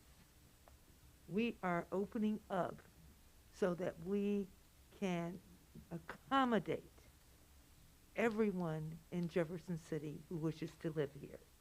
And I am all for that. And this development, we don't want to say no. We don't want to say no construction. There is just some details about it that could be quite disruptive and quite hazardous in the future if we just don't take a few more precautions, maybe a little more investigation, inquiry, research. That's all. All of you received a letter today addressed to you, and it pretty much has in it everything we are looking for. But again, this is not to say no to the project. It's just to say, let's look into the plans deeper to make sure we know what we are getting. I'm just going to quickly go through this letter. We have attended a city council meetings and a planning and zoning meeting to express concern about the above referenced project, being the TC3C development project by Zeal Enterprise LLC to construct a subdivision of 10 new homes in our neighborhood bounded by Lafayette, Franklin, Jackson, and Roland Streets, and within that is Marshall Street and the Marshall Court. Unfortunately, the homeowners and residents of our neighborhood were never notified of any projects of this scale until after decisions were made. And we learned decisions have reached the level of the city council for a vote. We have presented a petition and many testimonies regarding our concerns on the TC3C project. We stated the following concerns. We respectfully requested that a notification policy be adopted, established, and implemented to inform residents of Jefferson City when projects of this size and nature are proposed that will impact their neighborhood. Residents must be able to express their concerns about the projects that significantly impact their neighborhoods before decisions are rendered. The lots on Marshall Street cul-de-sac should not be divided from 4 to 7 lots for the purpose of Zeal LLC to construct 7 single-family homes up on Marshall. It will negatively impact parking, emergency vehicle access, and the health and welfare of residents in that cul-de-sac and construction area. We ask that only 4 homes be allowed to be constructed on the 4 lots on that cul-de-sac. We don't believe the developer should be allowed by the city to alter the current size of the cul-de-sac. It is currently too small legally for 7 homes to be built on the cul-de-sac in that already overcrowded area. Plus, the expansion would place some of the homes at the edge of the downward slope of the hill. It is nice that the developer plans to build $300 homes, as stated in his first appearance at the city council meeting. However, we would like to see quality constructed homes that are more affordable to the middle and working class residents of our neighborhood, that will not lead to gentrification and the loss of current residents due to the affordability. We certainly want to avoid the dire circumstances other cities have experienced building on or near limestone rock slopes. We ask for further inquiry, investigation, and inspections of the embedded rock to eradicate the dangers of possible emissions, toxins, erosion, rock falls, and weathering. We also want to avoid challenges of managing stormwater and flood hazards of a steep hillside. Thank you, Mrs. King. Any, Thank you very much. sure. Thank you. Any questions? Okay. And next we have Jackie Coleman.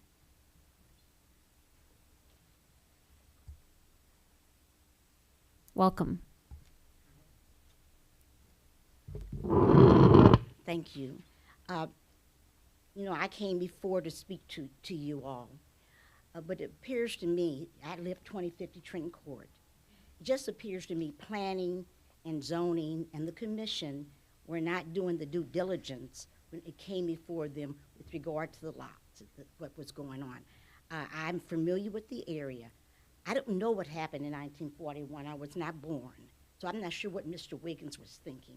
I do know in 1979, when I moved to Jefferson City, I was denied, along with my husband, to buy property. But because we did our due diligence and paid what the person wanted, they had to sell it to us, and that was on Primrose. So we're looking at a time that I'm thinking of that it's not about race, and I appreciate what Ms. Woodridge had said. She has gained something for the sale of her land, and I think that's wonderful. What I say to you all is go back and look at what may have to happen to that property. How many backyards? Is it on a slab? Will it go up and just completely change the chemistry of that neighborhood? I understand from what was said last time that you all don't have a choice. They can do what they want to do. If they choose to put 9 houses on the cul-de-sac, they can do it. I don't know what the person from property research said. They said they can do it. I just appeal to you now. It should have been informed. We can't go back and right or wrong. The neighbors should have known that. It is not going to be sufficient to have that many houses on a cul-de-sac. Think about what you want that in your backyard. I wouldn't want it on Trenton Court. I would like to see those designs. If you stack houses together and you go up, and if you say they're going to be 350,000, what we were told when we went to a community meeting, that the builder is going to come in and put all the footings in that area because it's easier, cheaper, less destruction. That means they could be sitting there should the builder, and I don't think Mr. Joseph or the developer, I don't really know him. I think he's an honest man. But what happens if something goes wrong? I understand that he's new in development. Has anyone looked into that? I'm not saying he's not going to be a good developer. He said he's going to live in the neighborhood. Who knows that? It just seems to me, because my mother-in-law lived on Franklin and I'm familiar with the area, enough study has not been done for that, how that is going to be done. Who is going to hold Mr. Joseph accountable? Would that be permitting? Or do you think maybe because it's in an area where you have minorities living and nothing has happened to those 9 lots over time, we can do this? You turned down affordable housing. I don't want to go backtracking. And you said you didn't want, people did not want it in their neighborhood. In this one, it's like, oh, well, you can put it over there. And then on a cul-de-sac, when there's a lot of property. I just think you need to go back to the drawing board. I would think Mr. Joseph has every right to build, because obviously he has the law on his side. But what will that look like? Who's going to hold him accountable? And these neighbors have come and presented. All I can say to you, go back. I mean, we built a school at Capital City. We had to blast. We don't know what's going to happen with that, but if we trust Mr. Joseph, and I trust him, he's a man of his word. I don't know him. But it seems like to me to put 7 houses on a cul-de-sac where you have no parking in that area, you don't know the lay of the land, you don't know what's going to happen, you don't know how close those houses are going to be together, and will you want to buy a $350,000 house sitting next to someone with no backyard on a slab? I don't think so. I know I wouldn't want to do that. So I think it's going back to the drawing board. I really believe everyone in here has a reason to want to have their neighborhood developed. But think, do you want that type of setting? We've seen no pictures that we can say that's what it's going to look like. We've seen no samples of backyards. We've seen absolutely nothing but a lot of talk. And then people saying, Mr. Wiggins, I don't know Mr. Wiggins. 1941, I wasn't thought of then.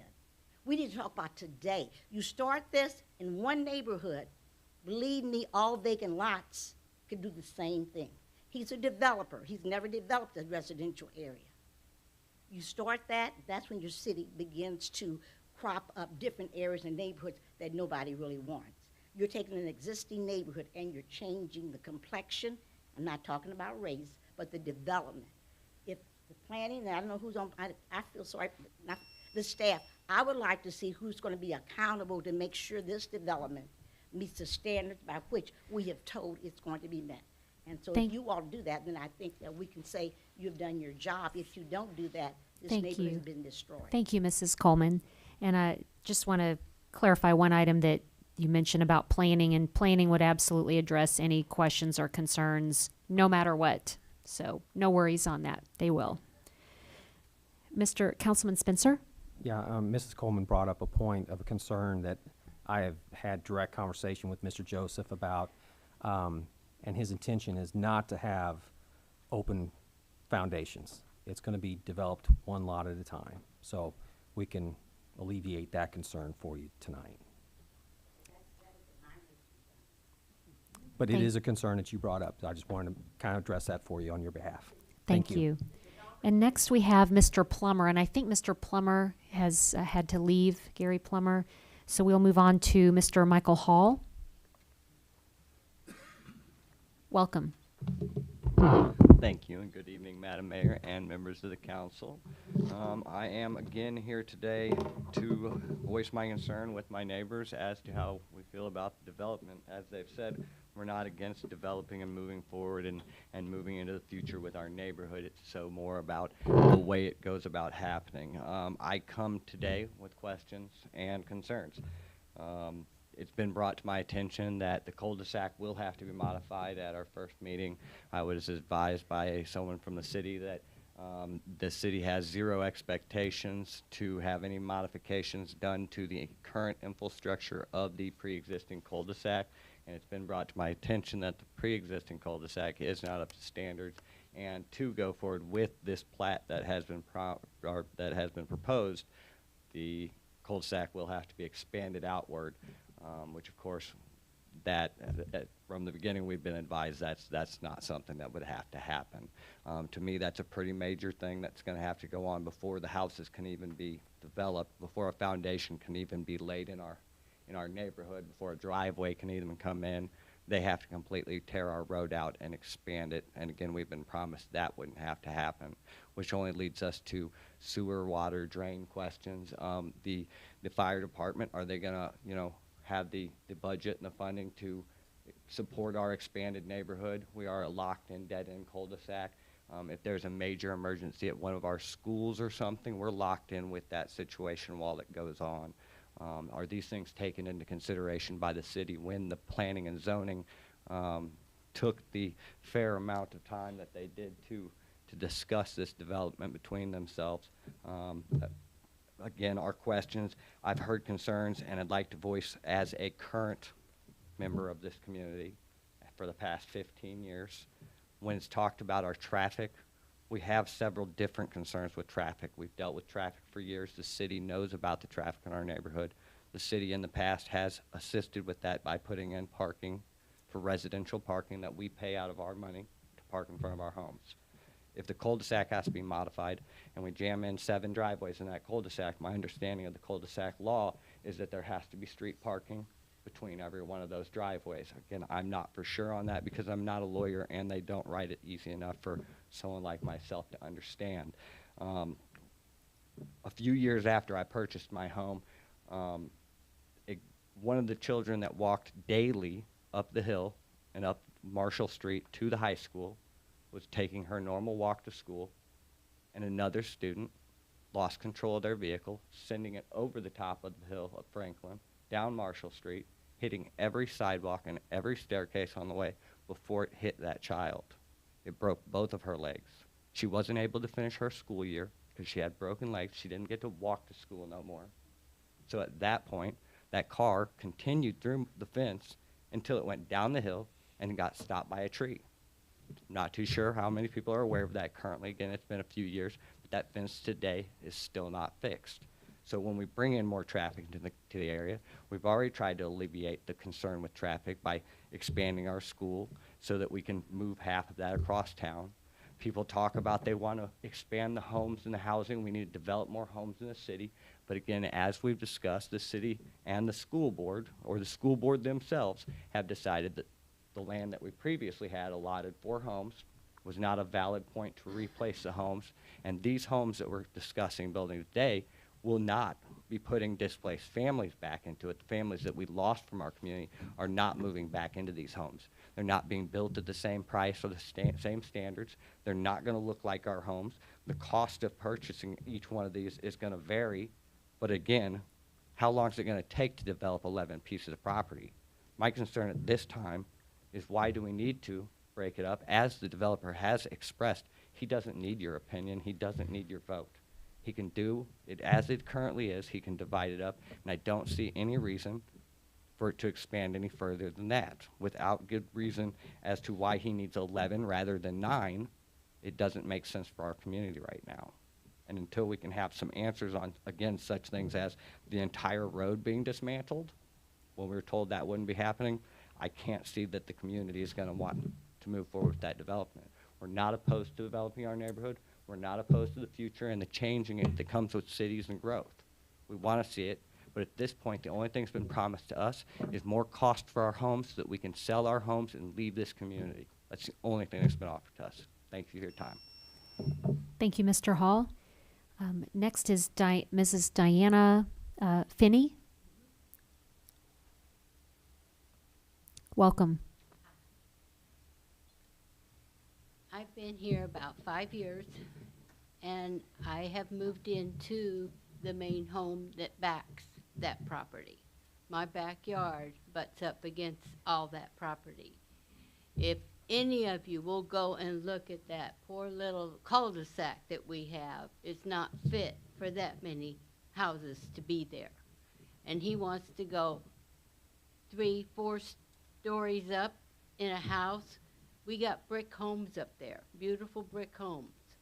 I'm the one that's on the single part, and my property goes down to the road that goes back to the cul-de-sac. So I have extra property with mine, and it goes to Franklin Street. So it just crosses over from where they want to build. I've been on the teeter-totter of wanting to move because I don't want all that mess to come in through there. And he may put one house up for himself off that cul-de-sac. There is a big drainage hole right there at the end of that cul-de-sac, so that water can run somewhere. He gets in there and starts to dig, something's going to change the route of that water from the people that live down below. So that I ask that he rethink this and come up with something much less than what he's doing. And all these houses are going to be built on slabs. Don't forget the weather. We are on a hill where high winds come barreling through, where rain comes pouring down, where the snow can pile up, and everything up goes down, which there goes Rollins Street, there goes Franklin Street, there goes Lafayette Street, when all that weather goes down. But those are just some things that I've seen since I've been here.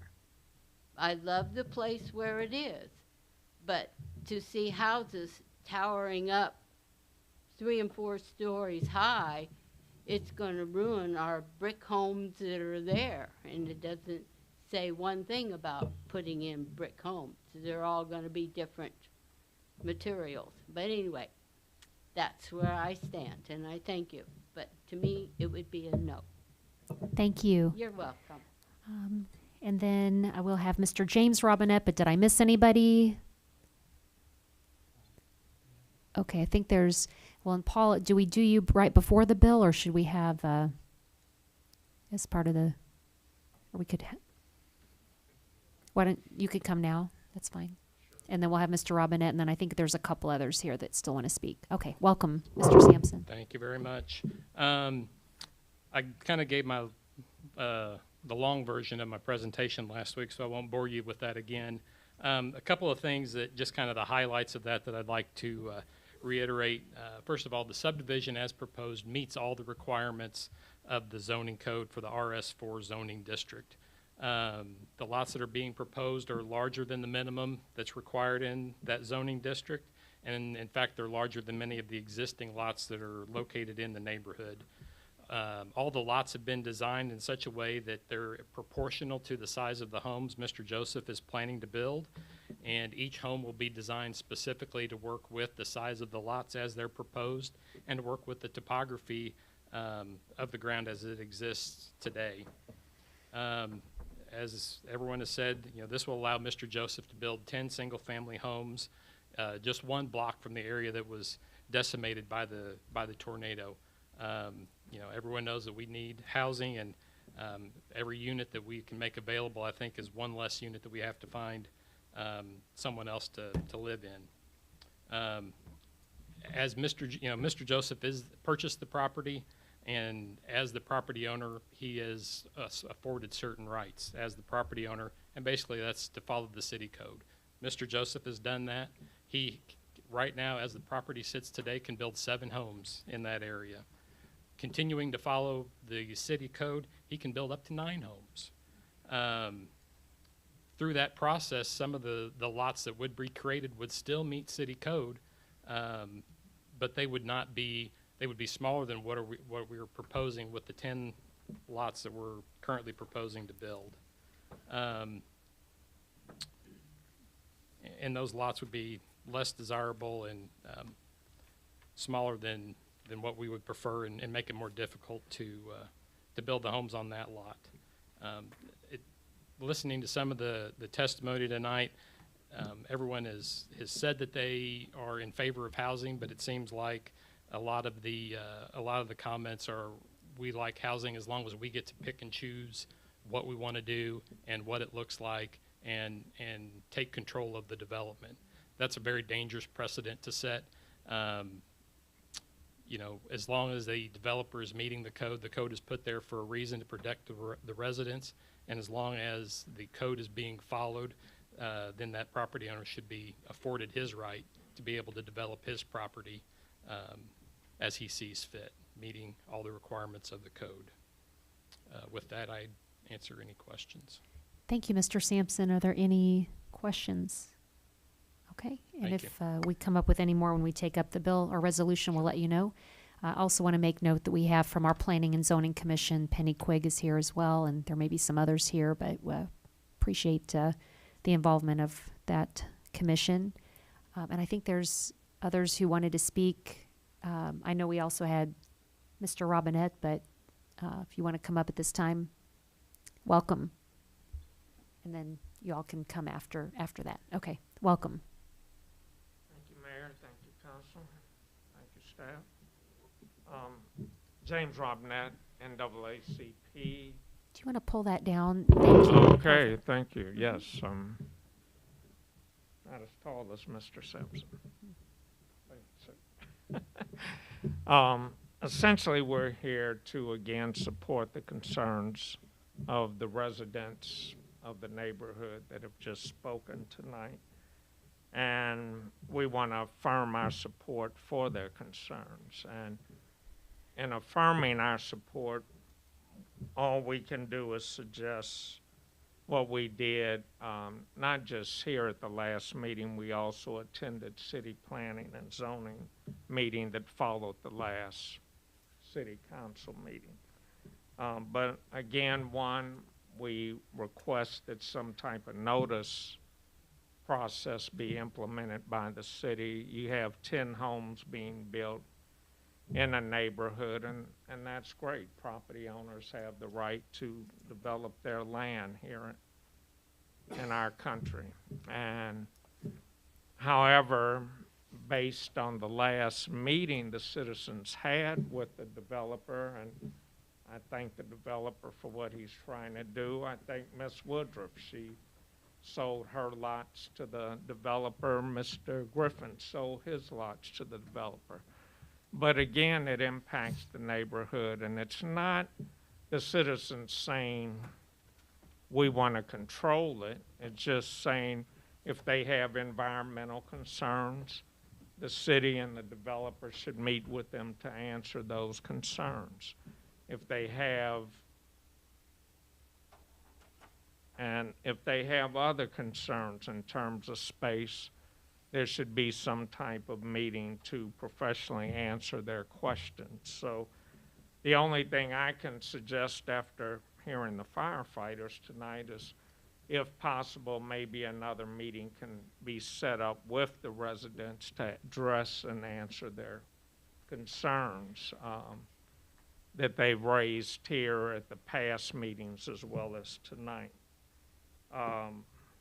One other issue that I've thought about is it would have been nice also if somehow the residents could have been, and Mr. Sampson, you raised a good point, fear of the unknown at the last city council meeting.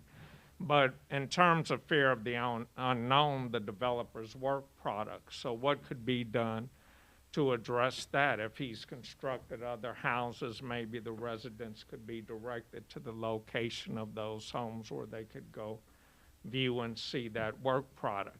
When I worked for the state economic development, we did do housing projects in Cameron, Missouri, Owensville, Missouri, Butler, Missouri, etc. But what we tried to do where we could, if possible, and again, it happens after the fact, after the project is approved, is to have the developers build a model home. Even in St. Louis, I work with a friend, and I know this isn't St. Louis or Cameron or Butler. This is Jeff City, but a friend of mine worked for McBride and Sons Home Builders in St. Louis. They normally went and bought land, developed, installed the infrastructure, and then built a couple of model homes where home buyers could come see the work product and pick a home and modify it to the needs that they wanted and desired. And so I'm not saying you can do that, but again, if they could see his work product elsewhere, that would answer one of those questions of the fear of the unknown. So we simply ask that the city work with the residents of the neighborhood to address their concerns. Thank you. Thank you. All right. And then anyone else that would like to speak, you could just give us your name for the record and welcome.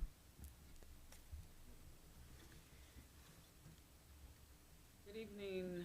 Good Mayor evening. Turgeon, City Council members, Gail, Laura, Mike. I had to call them out special. My name is Reverend Kimberly Woodruff. I am on the ministry staff at Quinn Chapel. I pastor a church part-time. I am the Director of Community Engagement for River City Habitat for Humanity.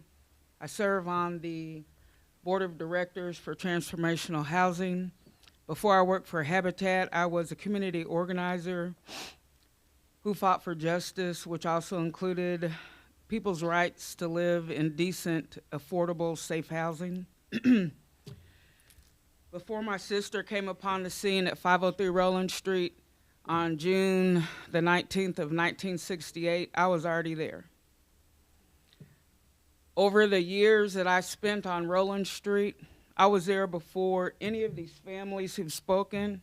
I was there before any of them, all of them. I was there when the Mitchells moved in, the educators. I was there when the Savages moved in, when the Colliers moved in. I was there when the Logans moved in, a local firefighter.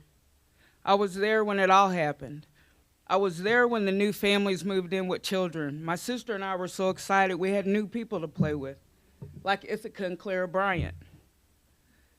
What I want to know, ever since May of 1968, when I lived on Roland Street, what happened to contaminate the land? I understand that we have to do tests and things on land periodically, but I also understand that Mr. Joseph is a responsible developer. I do not believe that he would harm those residents in any kind of way by not doing any kind of proper testing. I just don't believe it. I want to ask all of you a question, just one. We know that since the tornado of 2019, that the housing crisis here in Jefferson City was just blown up. If you didn't know there was one before then, you had to know it then. My question is, how long do we have to wait before we put more housing in Jefferson City so that we can do the things that we need to do to allow our city to grow? Thank you. Thank you, Ms. Woodruff. And we have one more speaker, if you would just give us your name for the record. Welcome. Good evening, Madam Mayor, City Council members. My name is Barbara Brandel. I am not a resident of Jefferson City, but I do own property here in the central part of the city, and I am a taxpayer. My message is very simple, and I know you all know this. We need homes in this community. We have major employers, including the city of Jefferson, who can't hire people because they have no place to live. This is a really, really easy choice tonight. This developer has followed the rules. He's worked through the city processes. The staff has approved this. It went through the commission unanimously. You can't keep kicking this down the road. We need homes. So I'm going to ask you, please, as a taxpayer, to approve this. Let's get these homes built. And the next time, it may be a little harder. This one seems relatively easy. I appreciate your time, and I'm going to ask you to vote yes tonight. Thank you so much.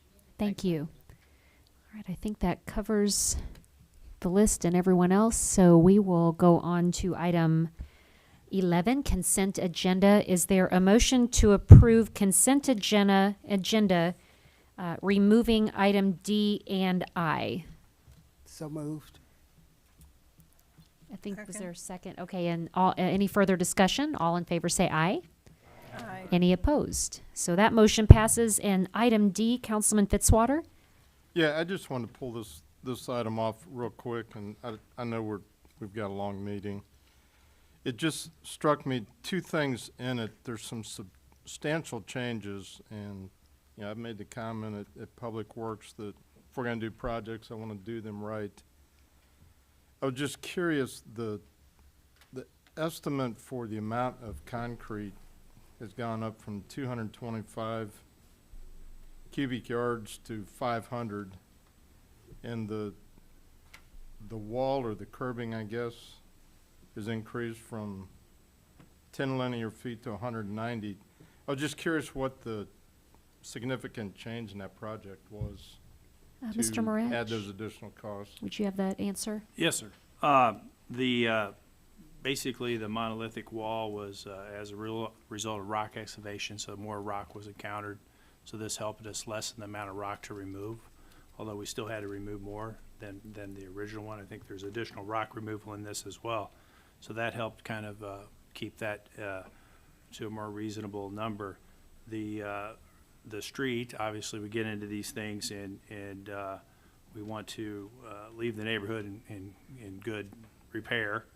And so it's kind of like remodeling. You get in there, you start opening things up, and you start seeing additional things that need to be done. So with this one, we went ahead and recommending removing some more street and repairing that. Well, and I appreciate that. I know, Councilman, you appreciate that. Again, I do think if we're going to do projects, we need to do them right. I just wanted to certainly kind of assess what the difference was. My second question was, and I did not go back and look at the original ordinance. Was this originally a sales tax G-related project? Because I note that we're using, again, sales tax G dollars to offset the cost for the project. Yeah, I think it started, we enhance our sales tax. Basically, it's like a grant through CDBG. When we do a CDBG project, we often add sidewalk money to that if we're building sidewalk, and just so that's the source of the funds to help match it. Could I ask how much is left in sales tax G? I mean, there's a proposal later in the agenda to spend some additional sales tax G. I think Councilman Spencer has been very vocal at Public Works that we've got projects in the community that we need, that have been identified that we need to fund also. I'm just curious, we're whittling away at that account. Do we know how much is in there? I don't have that number right on hand. I could email that out in the morning. Actually, I may see if I can gather it up off my computer while we sit here, if that would suffice. And if I could clarify a little bit. So in the sales tax, you generally have pools of money, say for sidewalk or roads or whatever it is, stormwater. And then I think there was some discussion about excess collection, or a collection above the estimates. Those are sometimes two different things. So if we have a pool in the sidewalk, we continue to try to spend that on sidewalks until it's depleted. But there is collections typically above that, and then there's contingency sometimes in there as well. So I don't know if that helps answer the question. And I appreciate that, and I appreciate that the dollars are spent where the public indicated it. Councilman has asked a number of times for that fund. We've had some projects we've had to set aside because of not having funding, and just be nice to be looped in when we're spending those dollars and knowing how many dollars that we've got to spend, because some people in this community did not get their streets overlaid last year because of cost increases. That's outside the city's. I mean, we had no impact on what those costs were, but the comments at Public Works were our 3-year plan is now a 5-year plan, which means we've got additional people in the community that aren't going to get streets overlaid. So we, I think, have made an effort to try to say we're concerned about that fund and we'd like to see it utilized, and would just like to be looped in. And so that, again, I want to do the project right. I have no problem with this project. It's just a concern that we're whittling away a fund that we've got a lot of needs in this community that I would like to see us be able to address some of those needs also. And I know staff does a good job of I'm not trying to spread blame to anybody. I'm just saying there's a lot of needs in the community that we hear from on both sides, and just catches me when I see that fund that's the automatic go-to when we have laid, I guess not specific projects, but overlays that are in dire need in this community, and we were lucky we had a fairly moderate winter this year, but anybody that's driven on Monroe Street, Madison Street, fill in the name of almost any street, knows that we've got an overlay problem. So I just want to make sure we're utilizing our scarce resources the best we can. But again, I do want to do this project appropriately. Mrs. Perry, did you have your hand up? I did, Madam Mayor. I'd like to clarify. I want to make sure, I believe that the items that are here on this agenda item are not utilizing any additional funds out of sales tax G that had not been previously allocated to Public Works. So these are not funds that he is attempting to use that will be coming out of the gleaning. These are funds that have been previously allocated and reappropriated from year to year that have not been utilized at this point. So he's not requesting additional funds within his budget with this particular council action. Correct? Correct.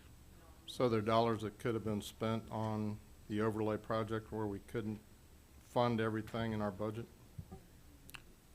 Well, I guess if the council changed the priority now, like I said, go back to those pools, so there's a certain amount of dollars assigned to each of those pools, whether it's overlay, sidewalk, stormwater, et cetera. And so we spend those on, try to direct those at those type projects, I guess, as we go along in the sales tax, year to year. I'm comfortable with the explanation. Again, I'm not trying to point fingers. I'm just saying we've got a lot of issues in this community. Public Works, I think from 5 members of this council are pretty open and honest. We lay a lot of things on the table. We squabble a little bit and we get things done, I think, but we can only do our job based on the information that we get, and it's just frustrating to have to go back to people in Ward 4 and to people in all 5 wards that have to tell folks that, yeah, you were on the list, but you're not going to get your project done when we have funds that, and I get it, I mean, sidewalk, I mean, we never get a chart of how we're doing on those dollars. Hopefully someone is kind of looking at making sure we're hitting all the obligations of the capital improvement sales tax, but we've got needs in this community that, again, I think Public Works Committee, and I give the committee the credit. They ask tough questions. We have long meetings and we discuss a lot of topics. We're trying to meet the needs of the community, and we can only do it if we have the information. I'm glad we're not cutting into that fund. I would like to know how much is in that fund at some point, though. I mean, I'm not asking for it right now, but. And I can email that in the morning. I'm having trouble accessing my spreadsheet. That's fine. Okay. Councilman Spencer and then Lester. I yield my time. Thank you. Okay, Councilman Lester? So I just say I appreciate the comments from Councilman Fitzwater. I agree we need to be careful and conscientious about expenditure of funds. There's so many needs. But since this is about the sidewalks on Adams, which that project is about finished, and I would just encourage everyone to go and look at that project. You talked about doing things right, and I think that's a prime example. Those sidewalks were just in terrible condition, and that's a major route for school children, both to the high school and to Thorpe Gordon. And there's a pocket park right in the middle along Adams. It's been just a terrible sidewalk for years, and kids have walked in the street. And anyway, I just thank you for approving that project, and I encourage everybody to go take a look. It's a project that's been done right. Thank you. Thank you. Councilman Spencer? So it would be kind of nice to maybe get a snapshot of where we're at with a lot of those designated accounts of what was left in sales tax G. You know, now that we're on H, you know, that might be some opportunity to rededicate some of those dollars to some of these other projects at our previous Public Works Committee meeting. So maybe that's something we can work towards. Yeah, and so when we do that work plan, maybe we didn't do it this time, but in the past, I know we've done it, I can't remember. But, so we look at those pools, and we're about a year into the new one now for the city, come April, but so we're kind of spinning out the remainder of what was in the previous year's, previous 5-year sales tax in those different pools. Some of them I think we probably already spent, some of them like sidewalk, and some may have a little bit in them. As we continue to do these projects, stormwater is the same thing. I'm sure there's some money left in stormwater in some of those previous sales tax. So some of those projects we talked about would come out of there. That's where the source of funds would be. But like I said, the council could look at that and say, we don't want to do like the sidewalk pool. We want to do the stormwater pool more or whatever. But that's historically how we've done it. Just use those pools like that. Yeah, it's glad for clarification that it sounds like the sales tax gleaning funds is still relatively intact between the 1.275 and 1.3 that I think is hopefully still in there. So thank you. Councilman Fitzwater, anything else on I, letter I? We'll take up D and I together in one motion. Yeah, I think I've got the answer. Those were the additional dollars that we added in. So Yeah, it's they're just factoring back in. So, yeah, I just want to make sure that was. Yeah, well, there was a couple pools of ARPA money, I'll call it. I don't know if Correct. exactly that's the pool or not, but the additional money put in there, we, as part of that work plan process, we kind of go back through, look where we're at with all our accounts, and we felt like we could spend some additional money on the concrete street replacement, which is what that change order is. So that's additional work. We haven't necessarily looked and said, okay, we're going to do this, and this project. We just found those monies that we thought we could put into concrete street repair. It'll be kind of scattered about town again, and just things that need attention that are, maybe high traffic areas, things like that, or maybe right in neighborhoods as well. But so we're working on that plan to spend those dollars. So we kind of have a finite amount of money here, and so we want to try to use that the best we can. Sam Gaines Construction gave us very good pricing. We asked them if they would still honor that if we put additional money in. They thought about it and said they would, and so that's why we're recommending that. And the quality of work from that firm has been outstanding. They've done a great job all over the city. And have we heard if there's an increase in concrete coming up? Generally it's in March, April, May, somewhere in there. Generally speaking, in the springtime, yeah, you'll get an increase. I haven't heard personally, but somebody else might have. I just haven't heard about it yet. Didn't know if that was going to take into account for some of this. Yeah, they would bid this work according to that. Okay, thank you. So is there a Yeah, I'm motion comfortable to? with that. They Okay. had discussed that with Public Works. I didn't connect the dots until Matt and I talked, but yes, the staff has done a good job in when we couldn't do some of the overlay, finding gaps where we could do concrete, so thank you. Yeah, that was the purpose of this, to kind of make up those gaps. And, concrete streets isn't necessarily in the overlay project every year. That's asphalt project. And so these kind of get added back in. Staff does some of them internally as well, so. All right, well, I'll take that as a motion to approve D and I from Councilman Fitzwater. And is there a second? Second. All right. Any further discussion? All in favor say aye. Aye. Any opposed? Motion passes. On to item 12, bills introduced 2022-112. An ordinance of the City of Jefferson, Missouri authorizing utilization of the Sourcewell contract with WHP Training Towers of Grandview, Missouri for the purchase, design, and installation of a 5-story tower and a 2-story residential industrial fire training facility at 2304 Hyde Park Road, approving a contract with UDT LLC of Rolla, Missouri to demolish the existing building, accepting an additional contribution of $200,000 from Cole County ARPA funds, and approving necessary supplemental appropriations from Sales Tax G Gleaning Fund. Chief Blomberg. Thank you, Madam Mayor. As it says in summary, and to give a little bit to rehash, I guess, the background, that building was originally constructed in 1993. It's hosted multiple summer fire schools throughout its lifespan. Many fire departments have trained in it. It's seen a long and productive life.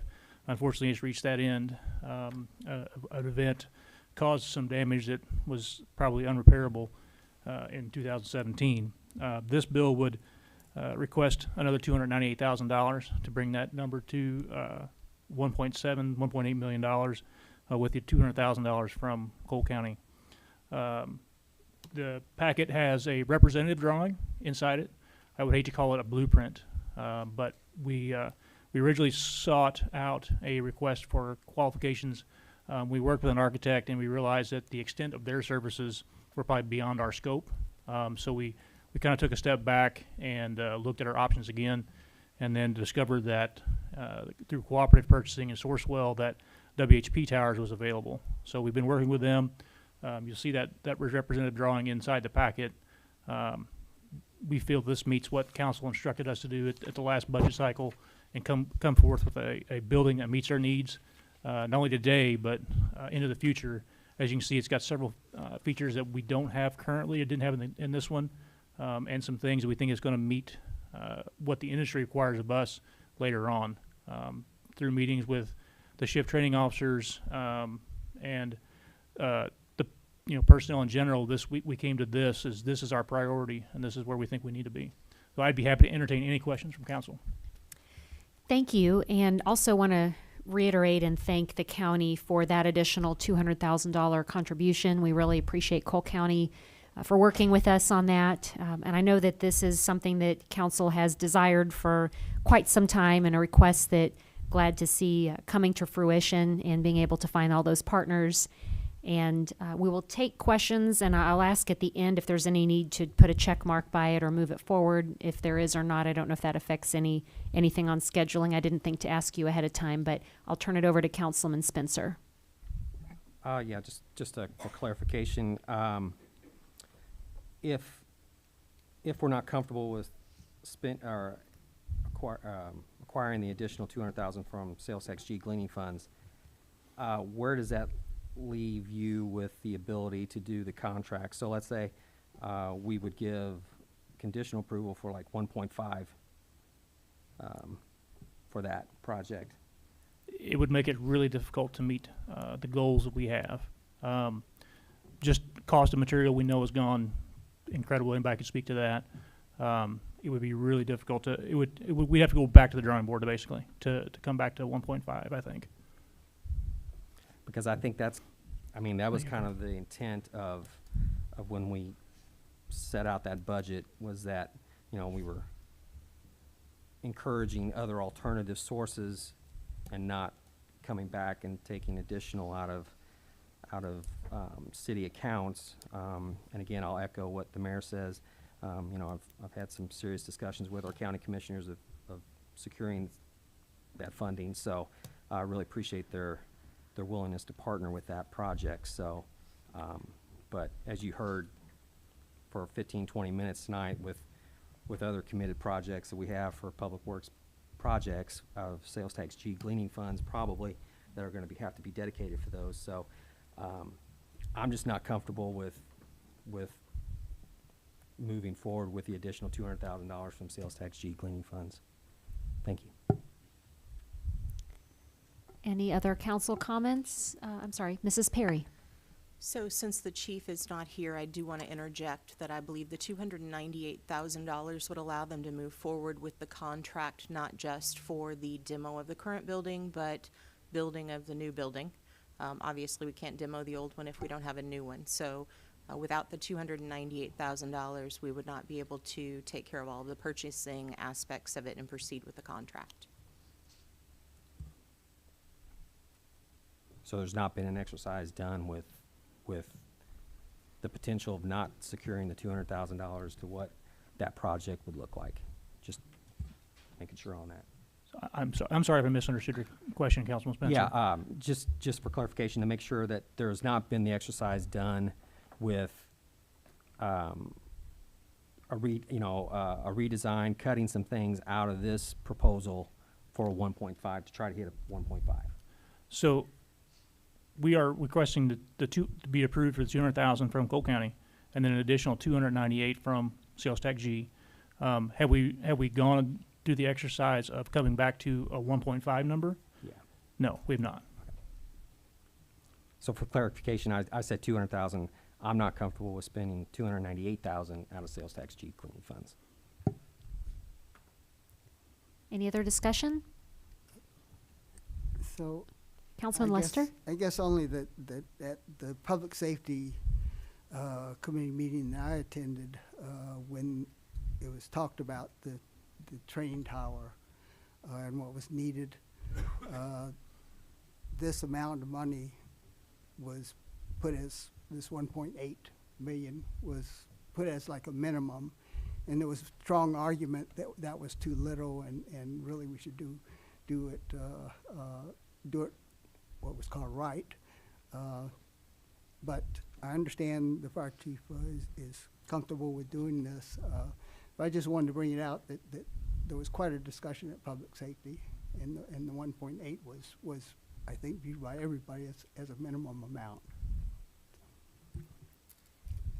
Any other discussion? Councilman Schreiber?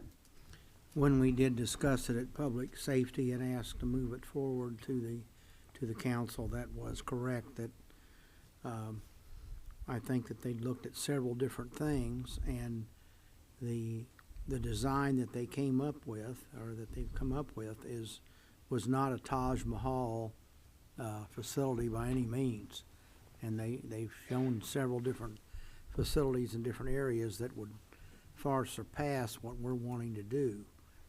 You know, if we don't have the funds, we don't have the funds, but I'd like to everybody to keep in mind that we know that it's critical to have appropriate training facilities for fire department here, and it's also used by other departments as well that have various agreements to cooperate with the city. And so I would say that probably in the future, here again, we're talking about costs going up on concrete and various things. So I don't really think that the price is going to go down. It's just going to continue to go up. So I don't know what we'll be capable of having for 1.5. And I also understand to take it from the sales tax G is somewhat problematic as well. But I really hope that the council in the next couple of sessions or whatever look at this very seriously, because we've talked about this for several years now, and the need is not decreasing. It continues to increase. So I hope we can find a way to make it happen. Thank you. Thank you, Councilman Schreiber. Councilwoman Ward? I would just like to agree with my fellow members' comments regarding the public safety meeting. And, you know, we had a really detailed presentation on what this facility would look like. And I'd like to bring to your attention, we have Kevin Zumwalt here, who has extensive knowledge working with MU Extension 30 training, and he helped put this facility before us. A couple of things that I remember him mentioning was, you know, the attic space, I believe, and also being able to access from the roof to attack through the roof. I believe those were two things, and which I feel in our community is really important to be trained on because of the age of our housing stock. And, you know, with attics, with these old homes, those oak timbers are like concrete timbers, and you know, knowing how to attack those and get in there and put them out the first time is crucial. So I don't know if it would be helpful to share, you know, some of the details on this facility and what it can bring to the table for our training needs for our firefighters, to help kind of justify. I know when I got on the council in 2014, we were discussing this facility, and we were going to need this facility soon because ours was deteriorating. And at that time, I mean, I remember Councilwoman Wiseman was also a big supporter of this too. And at that time, I think the dollar amount was $500,000, and now here we are at 1.7. So I don't think it's something we can, you know, not move forward with, you know, because of the cost. It's just going to continue to go up. Thank you, ma'am. And you know, when we went through the exercise with the architects and we got to their cost, we were looking at $2.4 million. which is one of the reasons we pulled back, because we were well beyond the scope of what, we were talking about with council. So we came back to this 1.8 with those discussions. And through those meetings with my shift training officers, and the fire chief and Mr. Zumwalt, we identified, the feature set we needed. We thought to train the things we lacked in our current facility, and probably some of the things that caused its eventual degradation. Its lack of the way it handles water and its structural material. This one is just all steel tower, which allows for inspection, which is something we're lacking now because it's hard to inspect concrete. It has exposed fasteners that makes that easy, makes that inspection happen so much easier. It has 3 burn rooms, which is something that's incredibly useful for us because we can reset scenarios. We can give them variety that we don't have now. It has without getting too far into the details, a capability of using liquid LPG to produce the fire, so we can reset it quicker. It also reduces some of the contaminants that's used there, and that's a very expensive option. Unfortunately, it is just what it is. We've talked to several vendors, and they're all saying somewhere between $125,000 to $175,000 just for that. So it's really hard to pull back when those feature sets cost so much money. This one has a 5-story tower, which is something you don't see very often. One of my directions was to have a first-class tower, and that's something you don't see. I think it's going to be an attractive piece inside that part of Jeff City to more fit with the community. We've talked to some of the local businesses. We have their support there. They're excited about the project, so we're hoping we can get some movement. But is there any other questions I can answer? Councilman Schreiber? To kind of reiterate what's been stated to some degree is that even though we're a city that's small in population, it's kind of unique here because we have some very substantial buildings in size that a lot of other cities our size do not have. And I think that's one critical component as to why we need a tower of a 5-story height. I recently attended a couple of training sessions that the fire department had, and it was on various types of hazardous materials. And I was really quite amazed at how involved these things have become. And us being a capital city and the way things are, unfortunately, in our society right now, the type of training that they have to do, which I know Councilman Spencer's aware of, having been a fire captain. But it's pretty eye-opening when you see the materials and the different things that they have to deal with. And so it's not just a matter of having a tower and burning a little wood or a few boxes or something like that. There's a whole lot of different things involved with this type of training, and I think that's why it's important that we address it so that that our firefighters and new firefighters that'll be coming on board at various times will have the proper facility in which to train. So I think all those things enter into it. Thank you. Thank you. Councilman Fitzwater? Yeah, I won't repeat my filibuster on sales tax G dollars, but I am concerned about those dollars. My question relates, and I also went to the public safety meeting. I think the discussion that day ranged all the way up to maybe 3.2 million for a tower, maybe higher than that. So I know that the chief and individuals involved have tried to whittle this tower down. My question relates, this is a new program, a new project. Was sales tax H money considered as the funding gap since it's in this new sales tax where we've got access to funds? I can't speak to that, Councilman. I'd have to ask the fire chief.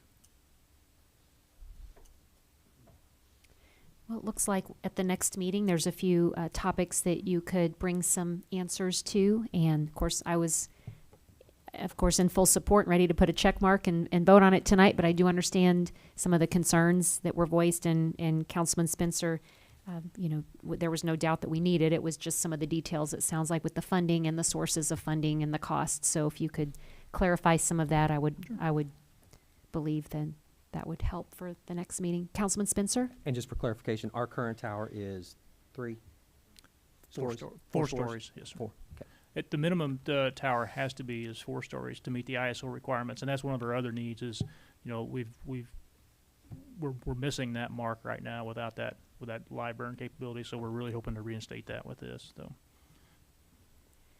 And appreciate Mr. Zumwalt being here as well, and I know that he also often mentions the fact that we no longer are able to host the fire school here in the capital city and the importance of that in our community over the years. But certainly training in general, so we want to offer the top-notch training as soon as we possibly can get that implemented. So I appreciate the discussion there and look forward to the next meeting.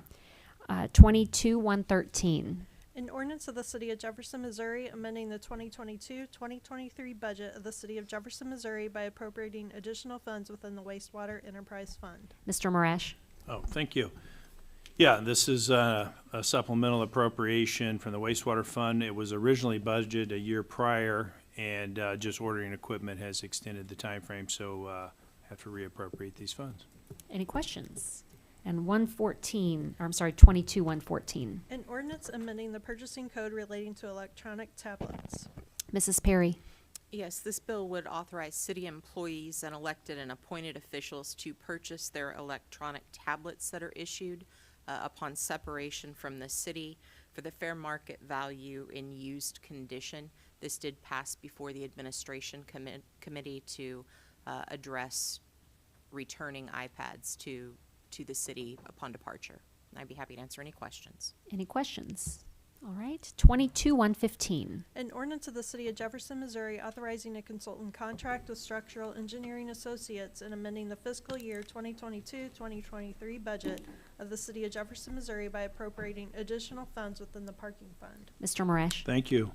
As clerk indicated, this does two things. It does a supplemental from the parking fund, so generally we budget that program pretty tight, and then the excess money goes into the fund balance. So this contract would require that supplemental to do it.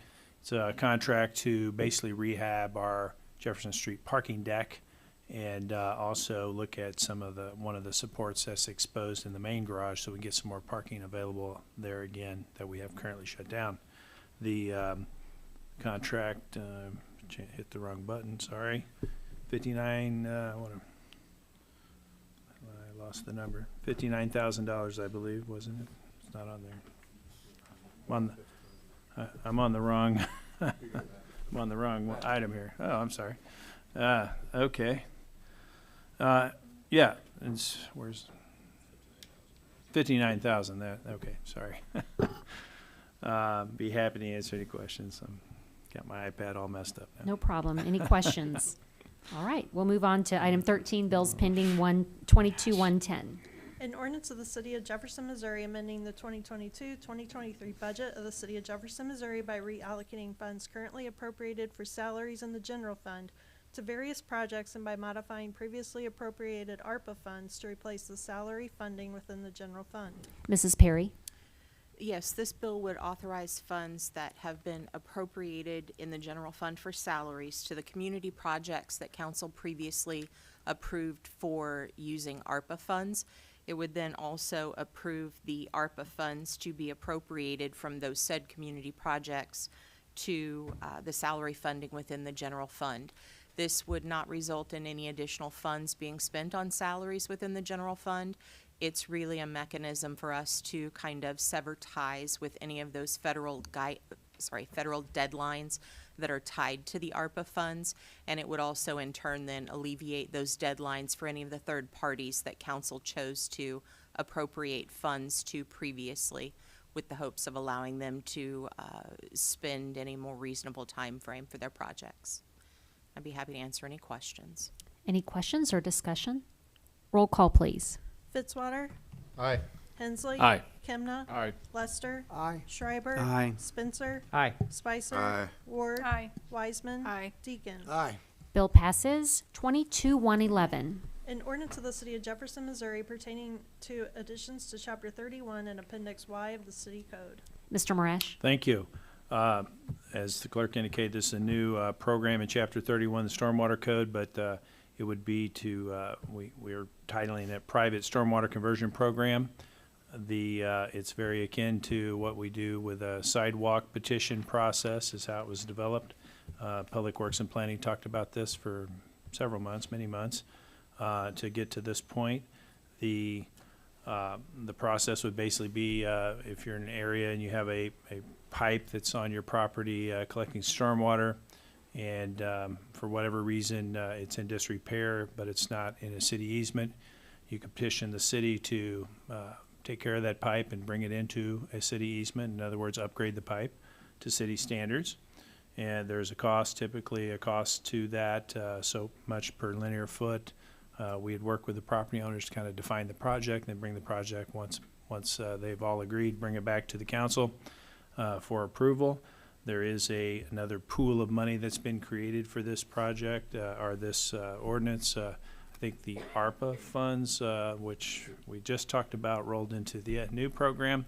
I believe there's $200,000 there set aside for this program to get it started. There's some language about folks, if anybody's listening, that you have to have your petitions in, I think in March, or basically right now almost. Obviously the first year we're not going to be able to meet that, but we'll still consider projects and bring them to the council for this first year. But the reason for that was if, for example, we hadn't budgeted money, that way the council would know the budget number needed in the budget process next year. Trying to answer all the questions, but I believe that's a pretty good summary. Any more questions or discussion? Roll call, please. Hensley. Aye. Kimna. Aye. Lester. Aye. Schreiber. Spencer. Aye. Spicer. Aye. Ward. Aye. Wiseman. Aye. Deacon. Aye. Fitzwater. Aye. Bill passes. Item 14, informal calendar. Councilman Lester. Yes, I'm calling up Bill 2022-106 from the informal calendar. I want to make an amendment to the bill, and after the vote on the amendment, speak on the bill. The amendment is I move to place a condition on the development that it include upgrading the Marshall Street cul-de-sac to current city standards. Second. Okay, so at this time we will take 22-106 off of the informal and take it up. So Mrs. Donaldson will read the current bill. An ordinance of the City of Jefferson, Missouri, accepting and approving the final subdivision plat of TC3C subdivision, a subdivision of the City of Jefferson, Missouri. And we have a proposed amendment that, Mrs. Donaldson, do you need that repeated? Upgrading the cul-de-sac to city code is a requirement upon the developer. Councilman Spencer? At whose expense? The developer.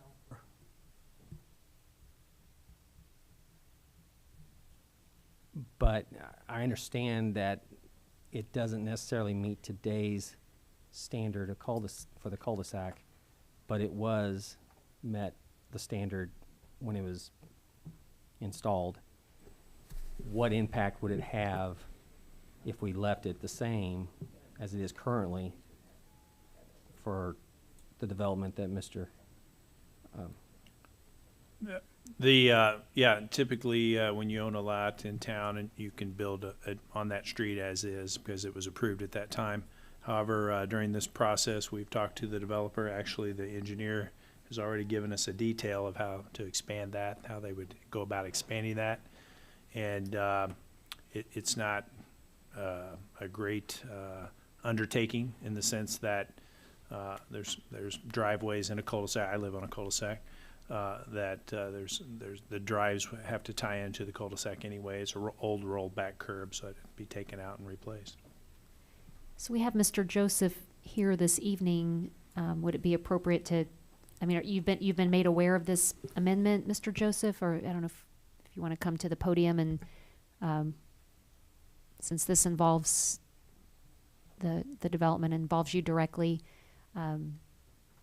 to get feedback on the proposed amendment. Welcome. Yes, ma'am. Well, thank you, ma'am. Mayor, City Council. I spoke to Mr. Sampson spoke to me about it, and we spoke to, I'm sorry. Eric, Mr. Barron, I'm sorry, and I don't have a problem with it. So, Okay, great. Thank you. And Yes, ma'am. Mr. Sampson for being here when you're aware as well. Okay. Yeah, I just say, whenever the city staff brought that issue up to us, basically it said, this is what the city has the potential to hold their hat on as far as not approving the subdivision plat. We don't want that to become the only reason that this does not get approved. So we capitulated and said, okay, we do it. I think from a philosophical standpoint, I don't think it's right to have a property owner have to improve a subdivision on an existing city street that, in fact, the city built. Just philosophically, I have a problem with it, but I don't want to let that be the reason that this gets turned down. And that's my basis of concern as well, so, thank you. Thank you. So we have an amendment. Any further discussion? We will take up the motion for just the amendment at this time to approve that. Then we will take up the bill as amended. So any further discussion? All in favor say aye. Aye. Aye. Any opposed? Okay, so we will take up 122-106 as amended. Any further discussion on the bill? Councilman Lester? So, I view this fundamentally as a zoning issue. We have our zoning codes and processes and procedures to provide a framework for orderly planned growth and development. The framework provides a balance among competing interests for planned rational development in the city. On the one hand, it protects existing property owners by not allowing use of adjacent property that would significantly damage or destroy the basic integrity or character of the communities and neighborhoods in which they live. In this case, the area is zoned medium density residential, the same as the existing and surrounding zoning. This protects the neighborhood from incompatible developments such as industrial entity or higher density residential such as a apartment complex. At the same time, the zoning framework preserves the rights of the individual property owner to develop his or her property within the limits of the zoning. This provides a degree of certainty for persons wanting to invest and develop in our city. If a property owner complies with the zoning restrictions in developing their property, unless there exists convincing evidence of the project jeopardizing public safety or proof of prior malfeasance on the part of the developer, we would have no basis for denying the development request. To do otherwise would show disregard for the zoning regulation in process or possibly show prejudice against the individual developer, which is a place we never want to go. The case has brought to light a problem with prior notification of adjacent property owners regarding this type of zoning change. The Planning and Zoning Commission has begun discussion of this issue, and I anticipate in the future that will be changed such that prior notification will be made to property owners for this type of zoning change. One other thing I want to say is that this is a unique, beautiful neighborhood with a rich history. I live near and walk that neighborhood often. I know families that live there, and in voting for this, I expect Mr. Joseph to follow through and build quality homes that fit with the character of the neighborhood as he has promised to do. Thank you, Councilman Lester. Any other discussion? Roll call, please. Kimna, Aye. Lester, Aye. Schreiber. Aye. Spencer, No. Spicer, No. Ward, Aye. Wiseman, Aye. Deacon, No. Fitzwater, Aye. Hensley. No. 6 ayes. Motion passes. We want to say thank you to all of the staff and public who has given feedback over the last few meetings. Item 15, 2022-48. A resolution authorizing the city to approve a retainer agreement. Mr. Marash? Thank you. This resolution would allow us to enter into a agreement to participate in a class action lawsuit related to emerging contaminants like PFAS and other chemicals.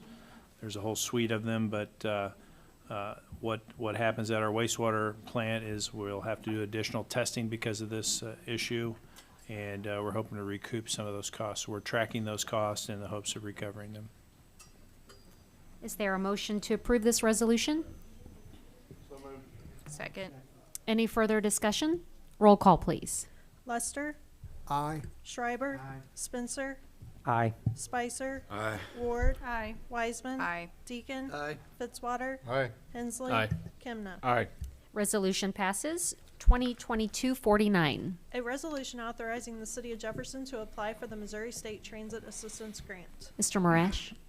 Thank you. As clerk indicated, this is just a resolution to allow us to put the grant application together, and also it's part of the application that we have this backup. But this is a grant that would be dedicated to the city to offset our operational costs. Last year, it's went up to about $50,000, so it went up about $40,000 over the previous couple of years. And we don't know the dollar amount yet, but it would help offset those costs. Any questions or a motion to approve? So moved. Second. Any further discussion? Roll call, please. Schreiber, Aye. Spencer, Aye. Spicer, Aye. Ward, Aye. Wiseman, Aye. Deacon, Aye. Fitzwater, Aye. Hensley, Aye. Kimna, Aye. Lester. Aye. Okay. Resolution 2250. A resolution authorizing the city to approve a real estate agreement with the Missouri Primary Care Association and the Missouri Behavioral Health Council for the sale of 1.75 acres of real estate at MSP. Mr. Molman? Thank you. This resolution would approve a real estate agreement with the Missouri Primary Care Association, the Missouri Behavioral Health Council, for 1.75 acres of real estate at the MSP redevelopment area for a purchase price of $400,000.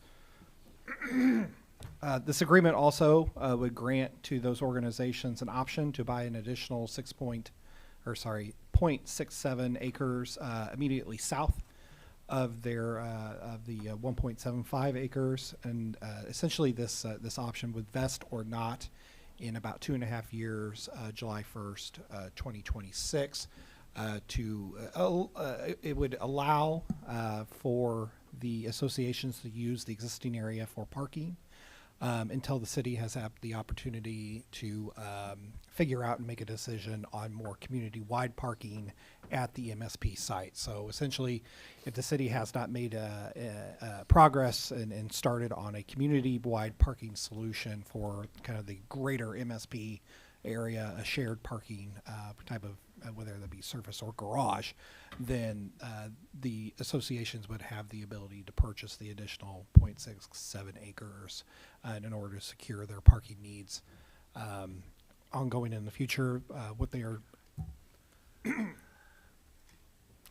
they are proposing to build here is what they're calling their Center for Excellence, which is combined office space for the two associations, then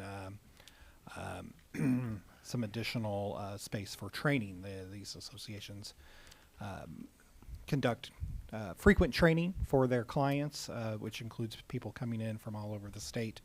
And so, generators of hotel night rooms and outside business to Jefferson City. They have, I think, expressed an interest of being close to the new One Health Lab, also being built on the MSP redevelopment area on the other side of Chestnut. Because these are nonprofits, they are non-sales tax and non-property tax generating entities.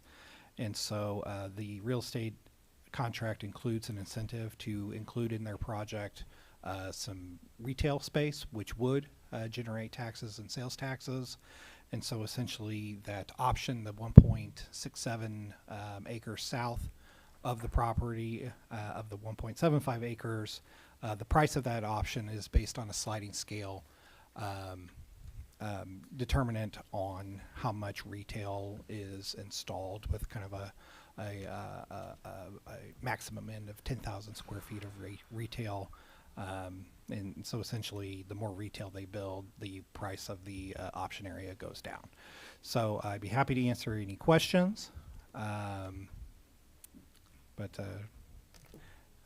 it's kind of the first sale of property in the MSP area. So Thank you, Mr. Molman. And Councilman Spencer. Yeah, I just really want to say publicly, thank you to the patience of these, this group. I know it's taken us a while to get to this point, and Councilman Fitzwater, I know you had a lot of inner workings behind the scenes on this, and I really appreciate your leadership on this to get it to this point tonight. So I know there's been a lot of effort there, so thank you. Thank you, Councilman Hensley, or Fitzwater and then Hensley. Okay. Well, I appreciate the kind words. There were a lot of people who went into this. These are two incredibly quality-driven organizations. I mean, the pandemic has even exploded their workload. The Primary Care Association represents federally qualified health centers throughout the state of Missouri. Their workload exploded, as our members did during the pandemic. Behavioral health, I mean, that's all you need to know about them. With the mental health challenges in our community, I've worked very closely with both of them. They bring, as Councilor indicated, a lot of people to our community. They're going to be a huge asset to that site. I would encourage council to support this proposal. There has been a lot of work back and forth, frustration, gnawing of teeth. I mean, there were just a lot of things going on, but we got it to this point. It's an incredible project. I think it is going to begin the process of the dominoes starting to fall in place on the MSP site, and I'm incredibly excited that we've got it to this point, and hopefully we can push it over the top in a few minutes. Thanks. And Thank you. Thanks for your work on it. Thank you, Councilman. Councilman Hensley. Thank you. Ryan, the specific location on the site has been identified, right? yes. Can you help us understand where that is? Sure. So in the in the agreement, I would refer to either Exhibit A or Exhibit B, page 15 of 20. It looks like on the iPad, but generally, so it is on the lower yard of the MSP site, directly adjacent to Chestnut, within the walls. And this is the area that is currently used for parking for the state fleet, and then also for the existing state health lab. So the 1.75 acres is immediately south of the gas chamber property. So, the Towards East Capitol? no. No? Yeah, yes, sorry, towards East Capitol. Yeah, so south of the gas chamber, towards East Capitol. The building site actually abuts almost directly to the property line of the still state-owned gas chamber property. So they will be very close neighbors. And so that site then kind of just continues to creep southward toward East Capitol, and the option site is directly at the corner of East Capitol and Chestnut. Okay. And are there conditions about timing requirements for design? Yeah, so construction? they're not in this agreement, and primarily that is because the bulk of the funding for this project is coming from the federal government through a grant program, and they have additional timing requirements. So like kind of everything else, everything has to be built by 2026. So they're on a very tight time frame anyway. And so incorporating another time frame for them, it probably doesn't make a whole lot of sense, since they have to do this on a very tight time frame anyway. So ARPA, you're talking about ARPA funds? I would say it's not an ARPA fund. I would say it's more akin to a direct appropriation that is being directed through, I'm forgetting the acronym, but it's HRSA. I forget what that actually stands for, but it's Health Resources something administration. Okay. Service administration. Services. So that's been secured? It's been secured. Cool, all right. Yeah, and the conditions in the contract rely on just kind of the every checkpoint that they have to make sure that that funding is still secured through HRSA is built in here. So at any time that falls apart, then the deal falls apart as well. Terrific. Thanks a lot. Thank you. Any other comments? And thank you to Mr. Molman and staff for working together with these associations. We really appreciate the investment of Missouri Primary Care Association and Behavioral Health. The fact that they are choosing this site also says a lot. Their appreciation for the vision of what this is going to be. And this is prison redevelopment. This is why the city worked so hard with the state and the General Assembly to acquire the land there so that it could be facilitated for development like this. And so how exciting to see this come to fruition. And again, echoing my thanks to Councilman Fitzwater. I know that we were out on the site with representatives in the past and met in person and on Zoom in different ways to help facilitate this. And ultimately, we appreciate it. We wanted it to be done right and the best for all involved. And I think that that has been achieved. And how wonderful to have prison redevelopment now starting with this great development, and then the state's One Health Lab to follow, and then eventually the city's piece. I know that they did express quite an interest in the fact that there would be a future conference space and hotel, because they utilize that quite a bit for their visitors. And so not only their investment, but we're thankful for what they're going to bring to Jefferson City in growth and economically as well. So can't say enough to appreciate this and take a moment to take in the excitement of having prison redevelopment starting with this. So very exciting. Mayor? Yes. I do want to point out, so the agreement actually does commit that the proceeds from this sale be spent within the MSP Community Improvement District. So that's a kind of a rough way to describe. And this is in recognition to the commitments that we made to the General Assembly when we purchased the property. So kind of the one hang up that we encountered when attempting to acquire the property back in 2017 and 2018 is that the General Assembly did not want the city to take this land, sell it, and then pocket the proceeds. They didn't want the city to flip it. And so this reflects that commitment that whatever money gets raised on this site goes back into the redevelopment site. And so staff has already formulated some uses for this that will help further this project directly, primarily looking at matching funds for demolition of the wall, because that is a condition of this agreement, is that that wall can be brought down, because they don't want to be stuck inside literally a prison. So just wanted to point that out. This is a little unique in that it does commit the funds to be spent in a particular way, but that was reflective of commitments that we made to the General Assembly, 5 years ago. So just wanted to point that out to the council. Thank you, Mr. Molman. Is there a motion to approve? So moved. Second. Any further discussion? Roll call, please. Spencer. Aye. Spicer. Aye. Ward. Aye. Wiseman. Aye. Deacon. Aye. Fitzwater. Aye. Hensel. Aye. Kimna. Aye. Lester. Aye. Schreiber. Aye. Resolution passes. How exciting. Item 16, presentations from the gallery on other topics. There's nobody signed up. I want to make sure I didn't miss anyone this evening.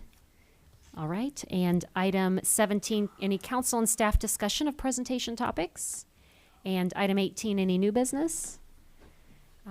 Item 19 will go into closed session. Before I read the motion, I want to ask, since we are going to the other room, Mr. Molman, would I need to go ahead and we'll just read the closed session and go over there, but then we won't be adjourning and coming back over here. So remind me of that process, since this is different tonight. Right. So the motion should be to adjourn the open session and go into closed session. So essentially you're accomplishing two actions: adjourning this open meeting and then going into the closed meeting. So that way, when the closed meeting is done, we can just adjourn the closed meeting, not have to come back into open session. So we'll entertain a motion to adjourn at this time. I move to adjourn. All right. All in favor say aye. Aye. Any opposed? And then item 19, pursuant to section 610.021 of the revised statutes of Missouri, the chair will entertain a motion to go into closed session to discuss the following attorney-client privilege, section 610.0211. Is there a motion to approve? So moved. Second. Any further discussion? Do Roll- we have a momentary recess Oh, before we yes. go into that? We'll have a quick recess. So, Thank yeah, you. 5-minute recess. And roll call, please. Spicer. Ward. Wiseman. Deacon. Aye. Fitzwater. Hensley. Kimna. Aye. Lester. Aye. Schreiber. Spencer. All right, we'll go into closed session across the hall in 5 minutes, and thank you all for joining us this evening. Have a great night.